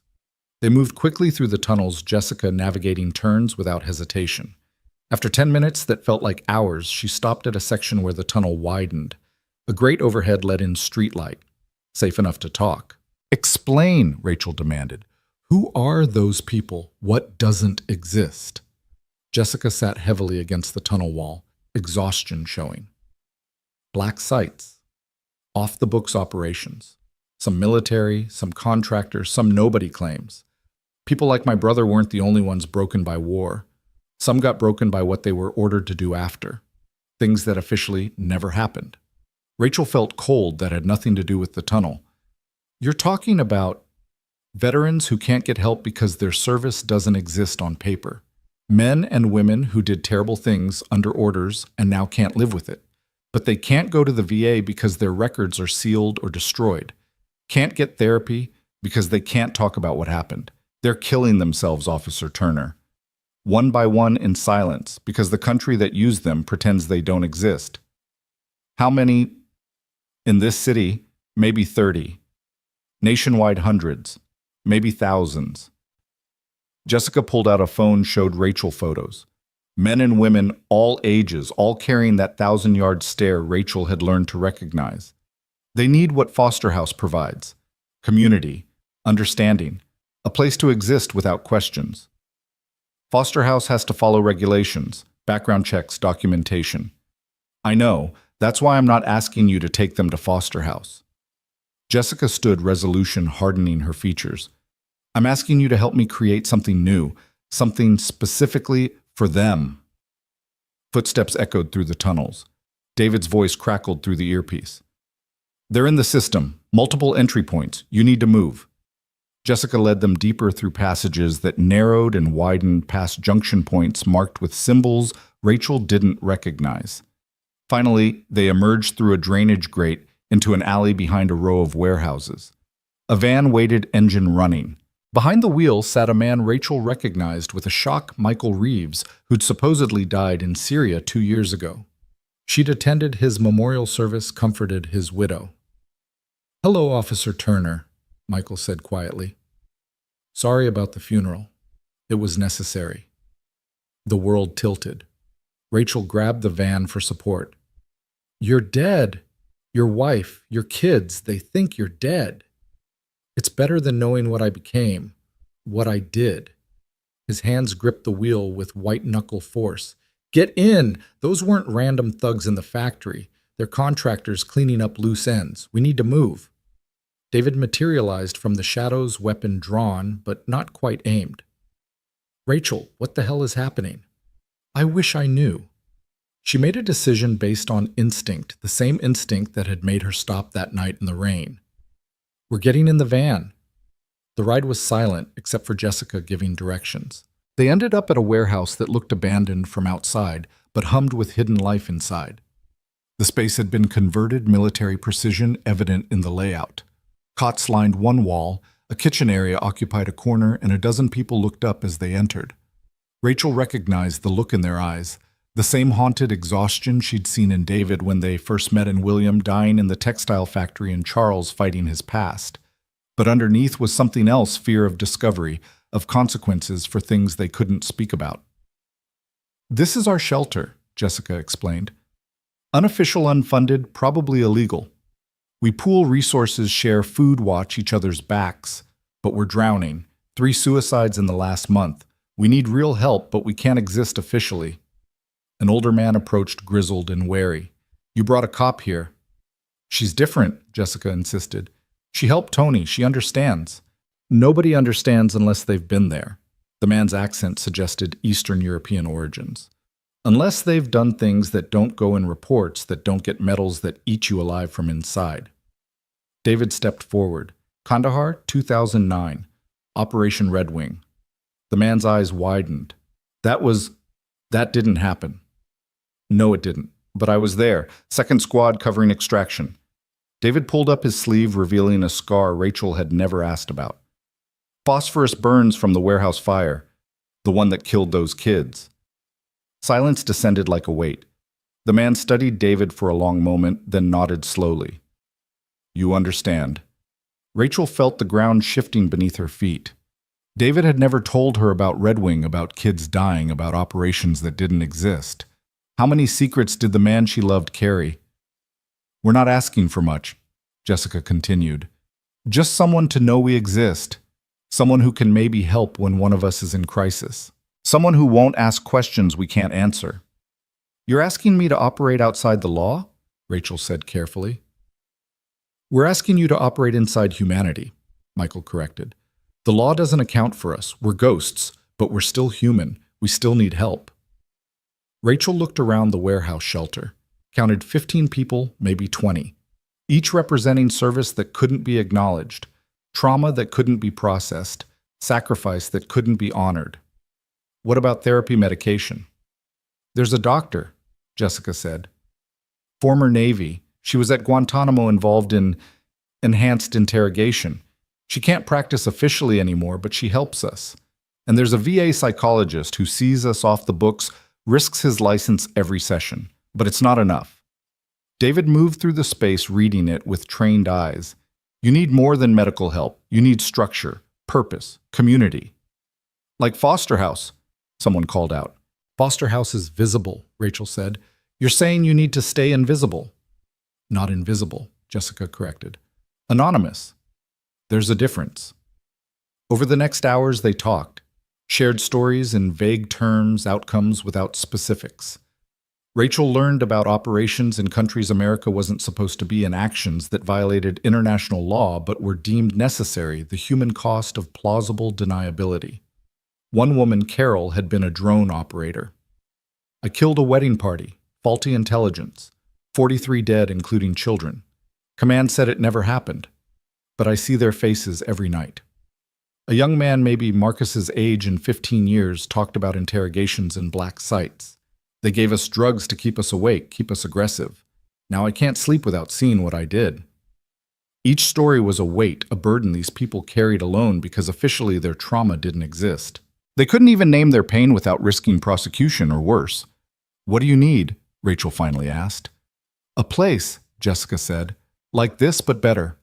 Legal enough that we won't be rated, anonymous enough that we won't be found, and someone to bridge the gap between us and the resources we need. Rachel's mind raced through possibilities. Property laws, zoning regulations, ways to create something that existed in the gray spaces of bureaucracy. It was possible maybe, but it would require careful navigation. I need time, she said, and I need to talk to some people. Carefully, Michael warned. The people in the factory, they're watchers, making sure we stay quiet, stay hidden. If they think we're becoming a problem, he didn't need to finish. Rachel understood. These people weren't just traumatized, they were potential liabilities to powerful interests who preferred their sins stayed buried. Back in the van driving toward dawn, David was quiet. Finally, Rachel asked, Red Wing what? Classified. Even talking about it could mean federal prison. He paused. But yes, it happened. Yes, children died. Yes, I was there. And yes, I understand why those people need help. Why didn't you tell me? Because loving someone means protecting them from your worst parts. Because some secrets are prisons, and I didn't want you locked in with me. Rachel reached over, taking his hand. We're already locked in together. Your demons are my demons. That's not how it works. That's exactly how it works. Family means carrying each other's weight. They drove in silence until David suddenly pulled over. There might be a way to help them. How? Remember Father Miguel from the shelter? Rachel did. An ancient priest who ran a soup kitchen and never asked questions about the people he served. His church was one of the oldest in the city, with Byzantine property rights that predated modern zoning laws. He has that abandoned rectory, David continued, the one behind the church. 3 stories, good bones, isolated enough for privacy, but close enough to resources. Would he do it? Miguel was a chaplain in Vietnam. He knows about secrets that eat souls he might understand. They met with Father Miguel that afternoon in his cluttered office that smelled of coffee and old books. The priest listened without interrupting as Rachel explained carefully, vaguely, about veterans who needed help but couldn't exist officially. "Ghost soldiers," Miguel said when she finished. "I've known many. They confess to me sometimes things that happened in places that don't exist to people who were never there." "Can you help?" Miguel studied them with eyes that had seen 7 decades of human frailty and resilience. "The rectory is church property, protected by religious freedom laws. What happens there is between God and conscience. We'd need to renovate, make it livable. I know contractors who don't ask questions, parishioners who donate materials that fall off trucks. The Lord provides especially for those who've already been to hell." Within a month, the rectory transformation began. Officially, it was becoming a meditation retreat for spiritual healing. Unofficially, Jessica and her people worked at night, turning it into a sanctuary for ghost soldiers. No names on leases, no official records, just anonymous space for people who didn't exist to start existing again. Rachel navigated the legal maze with skills learned from 3 years of bending rules for Foster House. David provided tactical planning security measures, escape routes if needed. William, once he learned about it, contributed his veteran network people who could provide services without documentation. Charles painted murals in the common areas, abstract pieces that somehow captured the feeling of carrying unspeakable secrets. When asked who they were for, he simply said, "People who need beauty more than answers." The first official resident was Carol, the drone operator. She arrived with a single backpack and eyes that hadn't closed properly in months. Father Miguel blessed the space, offering absolution for sins that couldn't be named. "You're safe here," he told her. "God knows what happened, even if history won't." The Ghost Soldier Sanctuary, as David privately called it, grew slowly. Never more than a dozen residents at a time, cycling through as they stabilized. Some eventually transitioned to Foster House under assumed names. Others disappeared back into shadow, but with skills to cope, connections to maintain knowledge that they weren't alone. The doctor Jessica had mentioned, Dr. Elizabeth Chen, no relation to David, set up an unofficial clinic in the basement. She'd lost her license for refusing to participate in enhanced interrogations, but her hands still knew how to heal. The VA psychologist, Dr. Marcus Williams, held group sessions where the only rule was that specifics stayed unspoken. They talked around their trauma using metaphors and analogies, finding ways to process pain without naming operations or locations. 3 months into the sanctuary's operation, crisis arrived. One of the residents, a man known only as Tom, had a psychotic break. Flashbacks to something that happened in Somalia or maybe Yemen, geography blurred when operations didn't exist. He barricaded himself in his room with a weapon, seeing enemies in shadows. Rachel and David responded to Jessica's call. The police couldn't be involved, too many questions. The VA couldn't help, Tom didn't exist in their system. It was just them facing a trained operator in full paranoid crisis. "Let me try," David said, and Rachel heard in his voice the echo of his own breaks, his own nights fighting wars that had officially ended. David sat outside Tom's door for 6 hours, talking softly about nothing and everything, about Scout's loyalty, about Marcus's drawings, about the way rain sounded different after combat, how it could trigger memories or wash them clean, never asking Tom to respond, just creating a bridge of words between crisis and calm. Finally, Tom's voice came through the door. "I killed kids, not intentionally, but they're still dead." "I know," David replied. "I carry mine too. 7 of them in a warehouse that burned because of bad intelligence." "How do you live with it?" "By helping other kids live. By being present for my son. By choosing to be better than my worst moment. It doesn't erase anything, but it adds to the other side of the scale." The door opened. Tom stood there, weapon lowered, tears streaming. "I don't know how to be better. Nobody does at first, but you learn. One day, one choice, one breath at a time." Dr. Chen sedated Tom gently, and he slept for 18 hours. When he woke, the crisis had passed, but the conversation with David had planted something, not hope exactly, but the possibility of hope. Word spread through invisible networks. Ghost soldiers from other cities inquired about Sanctuary. Rachel found herself fielding calls from people who officially didn't exist, creating an underground railroad of healing for America's most secret casualties. But success brought attention. The contractors who'd chased them through the factory hadn't given up. They watched, waited, looked for weakness. Rachel started noticing surveillance vehicles that appeared too often, faces that turned away too quickly. "They're going to move against us," Jessica warned during one of their planning meetings. "Too many people know now. Someone will talk or sell out or make a mistake." "So we get ahead of it," Rachel suggested. "Control the narrative." "How? We can't go public. Half these people would be arrested or assassinated if their stories came out." David had been quiet, but now he spoke. "We don't reveal the stories, we reveal the need." He outlined a plan that was ambitious and dangerous. Invite select journalists, the kind with reputations for protecting sources. Show them the sanctuary without revealing operations or identities. Create public pressure for official recognition of ghost soldiers without exposing individual ghosts. "It's risky," Father Miguel said, "but so is doing nothing." They chose carefully. 3 journalists with track records of ethical reporting and source protection. Rachel coordinated the visits, David provided security. Jessica managed the residents' anonymity. The stories that emerged were masterpieces of revealed truth and protected secrets. Veterans who don't exist. The shadow cost of secret wars ran in the Washington Post. No names, no operations, no specifics that could identify individuals. Just the reality that America had soldiers suffering from traumas they couldn't acknowledge, needing help they couldn't officially receive. The response was immediate and polarized. Government officials denied everything. Veterans groups demanded investigations. Civil rights lawyers offered pro bono services. And quietly, very quietly, certain agencies began reaching out. A woman calling herself Smith appeared at the rectory one evening. Government written all over her, but also something else, perhaps conscience, perhaps pragmatism. "We know what you're doing," she told Rachel and Jessica. "Some people want you stopped. Others think you're providing a service we can't officially provide. I'm here to propose a compromise." The deal was this: the sanctuary could continue, even receive indirect funding through blind trusts and anonymous donations. In exchange, absolute discretion. No more journalists, no public advocacy, no official recognition. The ghost soldiers would remain ghosts, but they'd be supported ghosts. "That's not enough," Jessica argued. "They deserve acknowledgement." "They deserve to not be in federal prison or foreign graves," Smith countered. "This is what's possible. Take it or watch everything you've built be destroyed." Rachel wanted to fight to demand justice instead of shadows.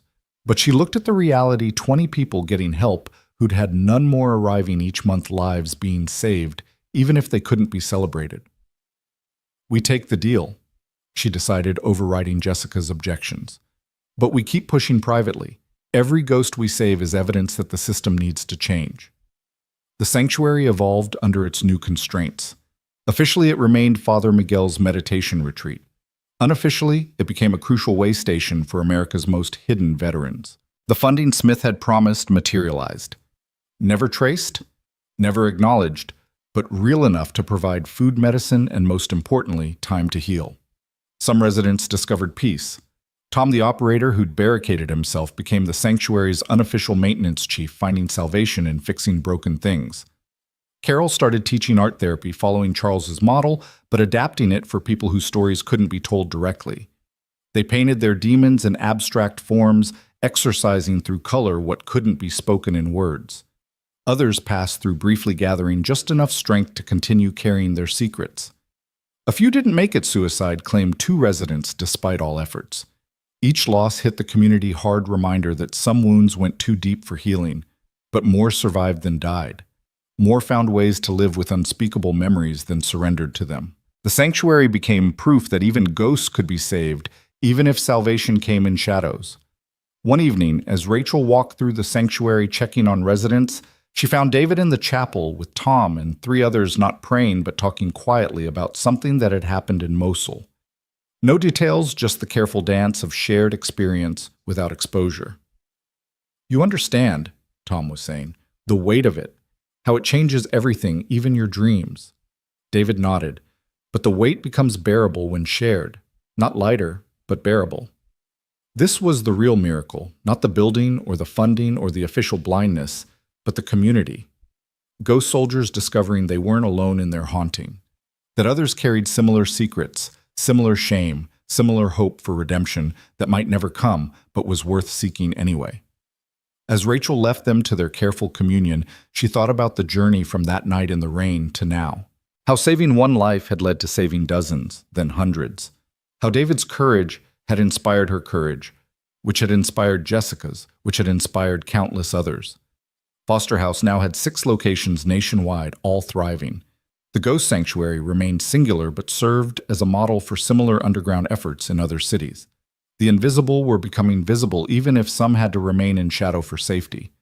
Her phone buzzed text from Marcus, now 11, and even more perceptive. "Dad's at the sanctuary again.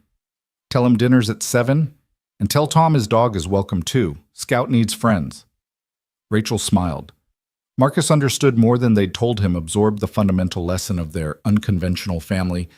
Everyone deserved belonging, even if they couldn't fully belong to the official world. Walking back to her car, Rachel noticed a van parked across the street watching. The watchers never fully went away, Smith had warned. They'd always be there making sure the ghost stayed ghostly, the secret stayed secret. But that was acceptable, as long as the healing could continue. Tomorrow she'd return to Foster House to the visible veterans who could claim their service and trauma openly. Tonight she'd go home to David and Marcus, to their chosen family, built on saved lives and shared purpose. But part of her would always remain here in this shadow sanctuary, where America's most hidden casualties learned to live with wounds that officially never happened. The rain began again as she drove home, gentle this time, washing the city clean. She thought of William now, managing 3 foster houses, of Charles, whose art hung in galleries under a pseudonym because his past still followed him, of Sarah and Lily, thriving in their new life, of all the invisible people made visible, and those who had to stay invisible but didn't have to stay alone. The call came at 3 a.m. on a Tuesday that had started like any other, with Rachel finishing paperwork, while David helped Marcus with algebra homework that had gotten considerably more complex now that the boy was 14. The phone's shrill ring cut through the apartment's peaceful rhythm, and Rachel knew before answering that their carefully constructed world was about to shift again. "Officer Turner." The voice was young, scared familiar, but not immediately placeable.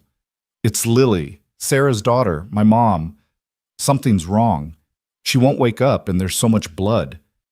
Rachel was moving before the sentence ended, David already grabbing his keys.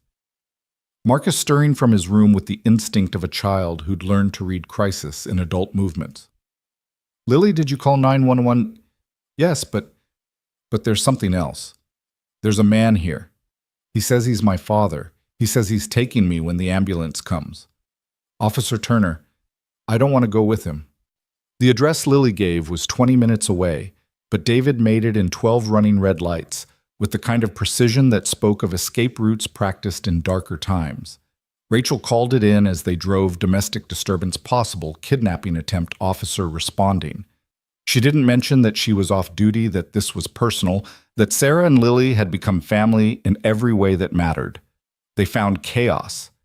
Ambulance lights painted the apartment complex in alternating red and white, paramedics working on Sarah, who lay unconscious on the kitchen floor, a pool of blood spreading from a head wound.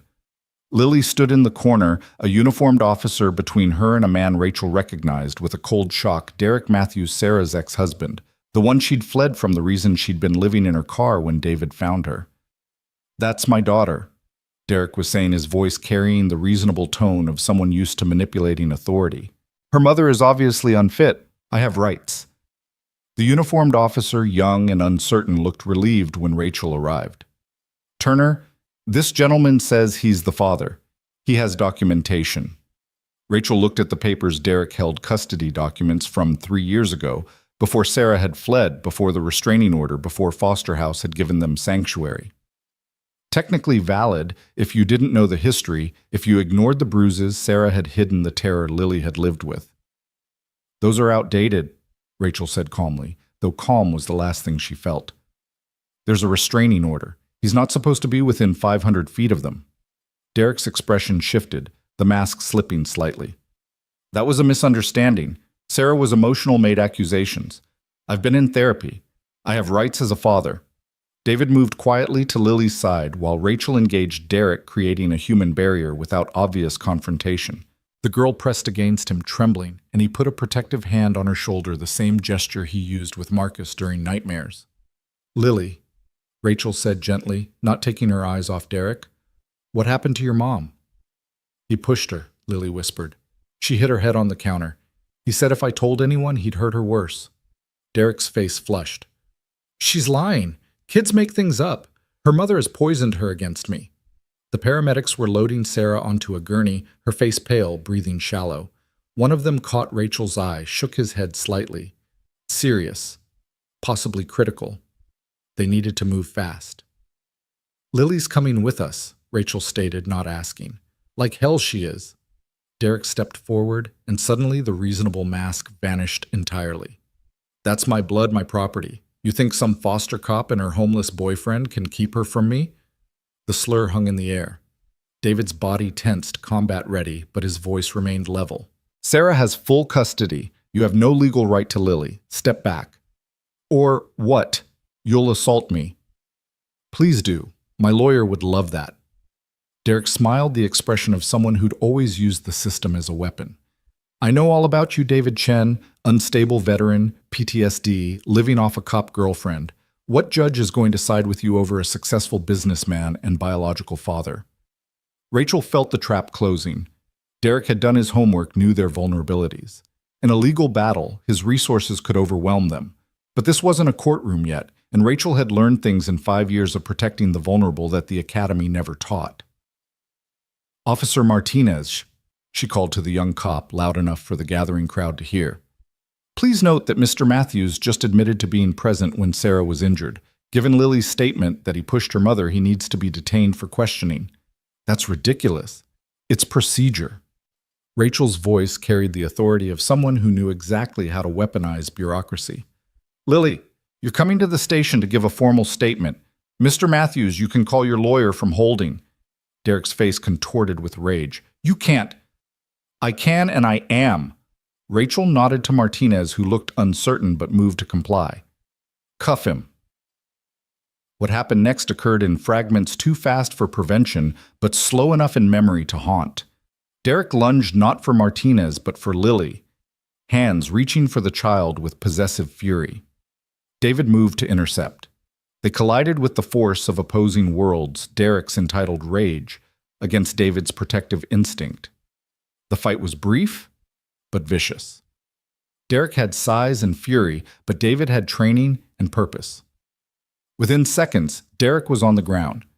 David's knee on his back, the position speaking of muscle memory from distant battlefields. But Derek's head had hit the coffee table on the way down, blood now mixing with Sarah's on the floor. "Police brutality," Derek screamed. "I want him arrested. I'll sue everyone." More officers arrived, confusion multiplying. Derek was rich, white, articulate in his outrage. David was everything society taught police to suspect. For a moment, Rachel saw it going wrong, saw David in handcuffs, Derek winning through systematic prejudice. Then William appeared in the doorway, dignified, even in pajamas and a robe. Behind him stood James Charles Maria and a dozen other foster house residents. They'd heard the call go out on the network they'd built their own emergency system for when family was threatened. "We all saw what happened," William announced with the authority of age and bronze stars. "That man attacked a child. Mr. Chen defended her. We're all witnesses." Derek looked at the assembled crowd, veterans formerly Homeless People Society usually ignored, and saw them seeing him. Really seeing him. Not his money or suit or careful words, but the predator underneath. Martinez made the right choice. Derek was cuffed, arrested for assault, violation of a restraining order, and child endangerment. As they led him away, he snarled at Rachel. "This isn't over. I'll destroy all of you. That girl is mine by blood." "Blood doesn't make family," Marcus said quietly from the doorway where he'd been watching. "Choice does."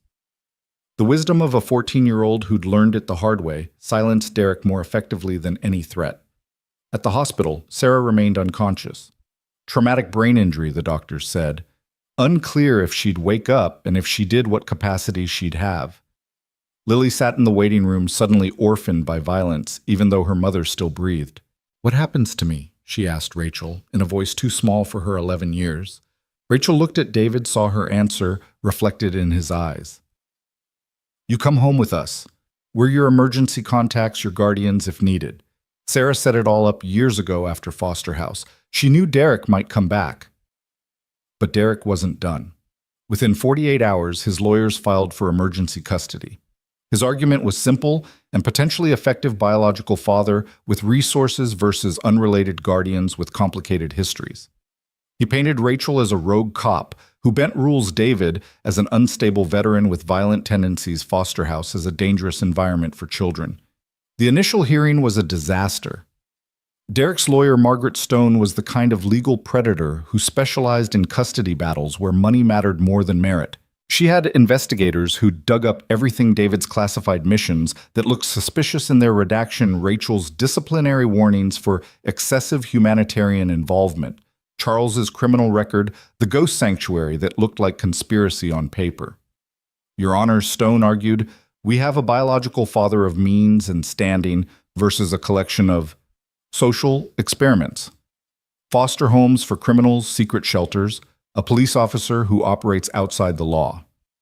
Is this really the environment for a traumatized child? Judge Patricia Hawkins, new to family court, looked overwhelmed by the competing narratives. On paper, Derek looked stable, successful, reformed. The restraining order was old, his therapy records, carefully curated, showed progress, and his resources were undeniable. Rachel and David's lawyer, a public defender named Janet Ross, who was brilliant but overworked, did her best. But she had 20 other cases and no investigators. The system that had saved so many was working against them now. That night in their apartment with Lily, trying to sleep in Marcus's room while nightmares stalked her, Rachel and David strategized with the Foster House community. They needed something decisive, something that would show who Derek really was beneath his careful presentation. I might have something, Jessica said from the computer where she'd been searching. Derek's company, Matthews Industries. They have defense contracts. Some of them are familiar. She pulled up shipping manifests, contract numbers, classified program codes that meant nothing to most but everything to those who'd lived in shadow operations. Matthews Industries had supplied equipment to black sites, the kind of places where enhanced interrogation happened, where ghost soldiers were made and broken. He profited from our pain, Tom said quietly, recognizing a requisition number from a place he couldn't name but would never forget. It's not enough, Rachel said. The contracts are legal even if what they supplied wasn't ethical. Judge won't care. But Senator Crawford might, Williams suggested. He's been pushing for investigation into contractor accountability. This connects. The plan they hatched was complex, dangerous, potentially illegal. But Lily's future hung in the balance, and they'd all learned that sometimes the system required creative pressure to bend toward justice. Jessica and Tom worked their ghost networks, gathering testimony that couldn't officially exist, but painted Derek as a war profiteer who'd supplied tools of torture. Charles created visual documentation, not evidence exactly, but art that captured truth. Maria coordinated foster house families who'd been helped by Sarah, creating a chorus of support. Marcus, showing his father's tactical mind, suggested they needed Derek to reveal himself, not just be exposed. He has a temper, Lily had told them. When he gets angry, he can't hide who he really is. The second hearing was scheduled for a Friday. Thursday night, Derek received a package. Inside were Charles's paintings, abstract but unmistakable depictions of implements Matthews Industries had provided, tools that had broken bodies and minds. No accusation, no threat, just art that spoke truth. Derek arrived at court furious, his careful composure cracked. Stone tried to calm him, but rage had taken root. When he saw the Foster House contingent in the gallery, 20 strong, all people Sarah had helped, something snapped. During cross-examination, Janet Ross was brilliant. She asked simple questions that Derek should have answered simply. But he was seeing ghosts in the gallery, recognizing Tom and others who'd survived places his equipment had helped create. His answers became erratic, aggressive. Mr. Matthews, why did Sarah leave you?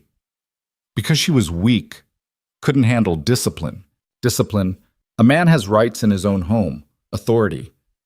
Over his wife and daughter, they're mine. The possessive fury broke through. My blood, my property, my right to shape as I see fit. Janet let the words hang. Let the court reporter capture them. let Judge Hawkins see the predator Derek had always been. But the decisive moment came from an unexpected source.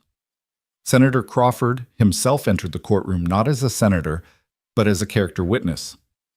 William had called in his ultimate favor. "Your Honor," Crawford said after being sworn in, "I'm here to speak about Sarah Mitchell and the family that has cared for her daughter. I've investigated Mr. Matthews' business dealings as part of a federal inquiry I cannot discuss in detail. What I can say is that no child should be placed in his custody. The foster family requesting guardianship, Officer Turner and Mr. Chen, represent the best of American values. They've saved lives, including veterans under my committee's purview. Lily would be safe with them. With her biological father, she would be in danger." The weight of a senator's testimony, carefully worded to avoid classification, but clear in its message, tipped the scales. But Derek made one last desperate play. "She's my blood!" he shouted, standing despite his lawyer's attempts to restrain him. "You can't give my daughter to some cop and her broken veteran boyfriend. I have rights." "You have no rights to a child you traumatized," Judge Hawkins said, her uncertainty crystallizing into conviction. "Biology doesn't override safety. Temporary guardianship is awarded to Officer Turner and Mr. Chen pending Sarah Mitchell's recovery. Mr. Matthews, you're remanded for violation of court order and contempt." As bailiffs moved toward Derek, he lunged again, not for Lily this time, but for David. "You took everything from me." David didn't move, didn't flinch. "No, you threw it away. We just caught what you discarded." The tackle from the bailiffs was rough but necessary. Derek went down screaming about lawsuits and revenge, but his voice faded as they dragged him away. The war profiteer who'd supplied suffering was finally experiencing consequence. In the hallway, after Lily hugged David and Rachel simultaneously, her thin arms trying to encompass both. "Does this mean I can stay as long as you want?" Rachel promised. "What about Mom?" That was the harder question. Sarah remained unconscious, machines breathing for her brain activity, minimal but present. The doctors gave no timeline, no real hope, just the terrible limbo of traumatic injury. They developed a routine. Morning visits before school, evening visits after. Lily read to her mother, telling her about her days maintaining connection to a consciousness that might or might not hear. Marcus often came to understanding the weight of potentially losing a parent, offering the quiet companionship of shared experience. 3 weeks into the new arrangement, as autumn painted the city in gold and amber, Sarah's eyes opened. Not fully. Not with recognition, but opened. Lily was reading from a book about dragons, Sarah's favorite, from when Lily was small and saw the flutter of eyelashes. "Mom?" Sarah's eyes tracked toward the voice, focusing with obvious effort. Her mouth moved no sound at first, then a whisper, "Lily." The celebration was quiet, but profound. Sarah's recovery would be long, possibly incomplete.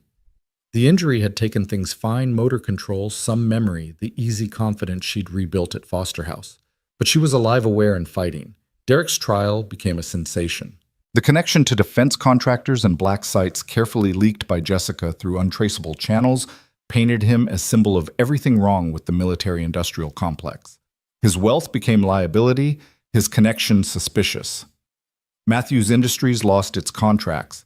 Derek himself got 5 years for assault and child endangerment, though his lawyers would likely reduce it to 2. But the real victory was smaller, quieter. It was Lily doing homework at the kitchen table while Marcus helped with math. It was Sarah relearning to walk with David's support, his understanding of traumatic injury, making him the perfect coach. It was Rachel navigating the legal system to formalize guardianship, ensuring Lily would never be vulnerable to biological claims again. One evening, as the extended family gathered for dinner at Foster House, a tradition that had grown to include 40 regular attendees, William stood to speak. 5 years ago, I nearly died alone in an abandoned building. Today, I sit at a table with family I chose and who chose me. We've all been broken. Sarah's injury reminds us that breaking can happen again suddenly, unfairly. But this time, she didn't face it alone. Neither did Lily. That's the revolution we've created, not changing the system overnight, but ensuring no one faces their breaking alone. Charles had painted a new mural during Sarah's recovery. It showed a tree, his signature image, but this one was different. The roots were visible above ground, intertwining, creating a network of support that held the tree upright despite the storm painted in the background. In the branches were faces, everyone at the table, and more, the visible and invisible, all connected. "It's beautiful," Sarah said from her wheelchair, speech slow but clear. "We're all holding each other up." "That's the point," Charles replied. "No single root is strong enough alone. But together, we're unbreakable." The ghost sanctuary had evolved too. Smith, the government handler, had quietly increased funding after Derek's trial revealed the human cost of black operations. More ghosts found their way to Father Miguel's rectory, found peace in anonymous community. Some, like Tom, eventually transitioned to public life. Their past sealed, but their future open. Others remained shadows, but shadows with support, no longer alone in their darkness. Jessica had started a newsletter, encrypted, anonymous but real, connecting ghost soldiers nationwide. Stories shared without names, resources offered without documentation, hope spreading through invisible networks. The government watched, but didn't interfere, perhaps recognizing that this underground healing served their interests better than suicides and psychotic breaks. One morning, Rachel found David on the roof of their building watching the sunrise. It was a ritual he'd developed, greeting each day he'd survived, each dawn, that meant another chance to be better than his worst moments. "Thinking about Derek?" she asked, joining him. "Thinking about cycles," he corrected. "Derek perpetuated trauma, supplied tools for it, inflicted it on his family. We're trying to break those cycles, but sometimes I wonder if we're just treating symptoms." "Maybe, but symptoms matter to the people experiencing them. Sarah matters. Lily matters. Every person at Foster House matters." David pulled her close, and they stood watching the city wake. 5 years since that night in the rain, their family had grown from 3 to dozens, their impact from one saved life to hundreds. The system hadn't changed much. Poverty still created invisibility. Trauma still went untreated. Veterans still fell through cracks. But in their corner of the city, they'd woven a net of human connection that caught the falling. Marcus appeared on the roof, taller now at 14, carrying coffee for all three. "Lily's making breakfast. She says if you're not down in 5 minutes, she's giving your bacon to Scout." The dog, gray now around her muzzle, but still loyal, wagged her tail at the mention of bacon. The family descended together, finding their apartment full of chosen family. Sarah was at the stove, despite her limitations, Lily helping her, the two of them rebuilding their relationship with each careful movement. William had stopped by with news about Foster House 7's opening. Charles brought sketches for a new mural. Tom and Jessica discussed expanding ghost sanctuary networks. This was what victory looked like, not dramatic rescues or legal triumphs, but breakfast with people who'd chosen to see each other, support each other, save each other, one day at a time. The revolution wasn't televised or celebrated. It happened in kitchens and hospitals and sanctuaries and courtrooms, in the quiet moments when someone who'd been invisible was finally fully seen. As Rachel helped serve breakfast, she thought about the next challenges. There would be more Dereks, more systems that favored power over people. There would be more falls, more breaking, more nights when the weight seemed unbearable. But there would also be more mornings like this, full of chosen family, shared purpose, and the radical belief that everyone deserved to be caught when they fell. The work continued. Foster House expanded. The ghost sanctuary evolved. Sarah recovered slowly but steadily. Lily thrived in the stability of a family that had fought for her. Marcus grew into his father's courage and his mother's compassion, because that's what Rachel had become, not through birth or law, but through choice and time. 5 years ago, David had saved Rachel from a knife in the rain. But the real salvation had been everything after the choice to see invisible people, to catch the falling, to build family from broken pieces. They'd created their own system, their own safety net, their own definition of home. As breakfast conversation filled the apartment with warmth and belonging, Rachel caught David's eye across the crowded room. He smiled, that expression that still transformed his face, that spoke of journey from desperate father to community pillar, from invisible to essential. She smiled back, knowing their story was far from over. Outside, rain began to fall, gentle this time, watering the gardens Marcus had planted at every foster house. The rain that had brought them together now nurtured what they'd grown. And in buildings across the city, invisible people were becoming visible. Ghost soldiers were finding peace, and the revolution of seeing each other continued, one saved life at a time. The system hadn't changed, but they had. And in changing, they'd created space for others to change too. That was the real victory, not defeating the system, but building something better alongside it. Something that caught the fallen and helped them rise. Something that proved family wasn't about blood, but about choice, about showing up, about seeing truth even when it was easier to look away. Sarah's hand found Lily's as they cooked together, relearning each other after trauma. Marcus helped Tom with computer skills, bridging generations and experiences. William told stories that made everyone laugh. Charles sketched them all, capturing the moment. Jessica coordinated the next ghost extraction. And at the center of it all, Rachel and David stood together. Partners in the deepest sense, two people who'd saved each other and then kept saving others, building a family that couldn't be broken because it had been forged from breaking and chosen wholeness anyway.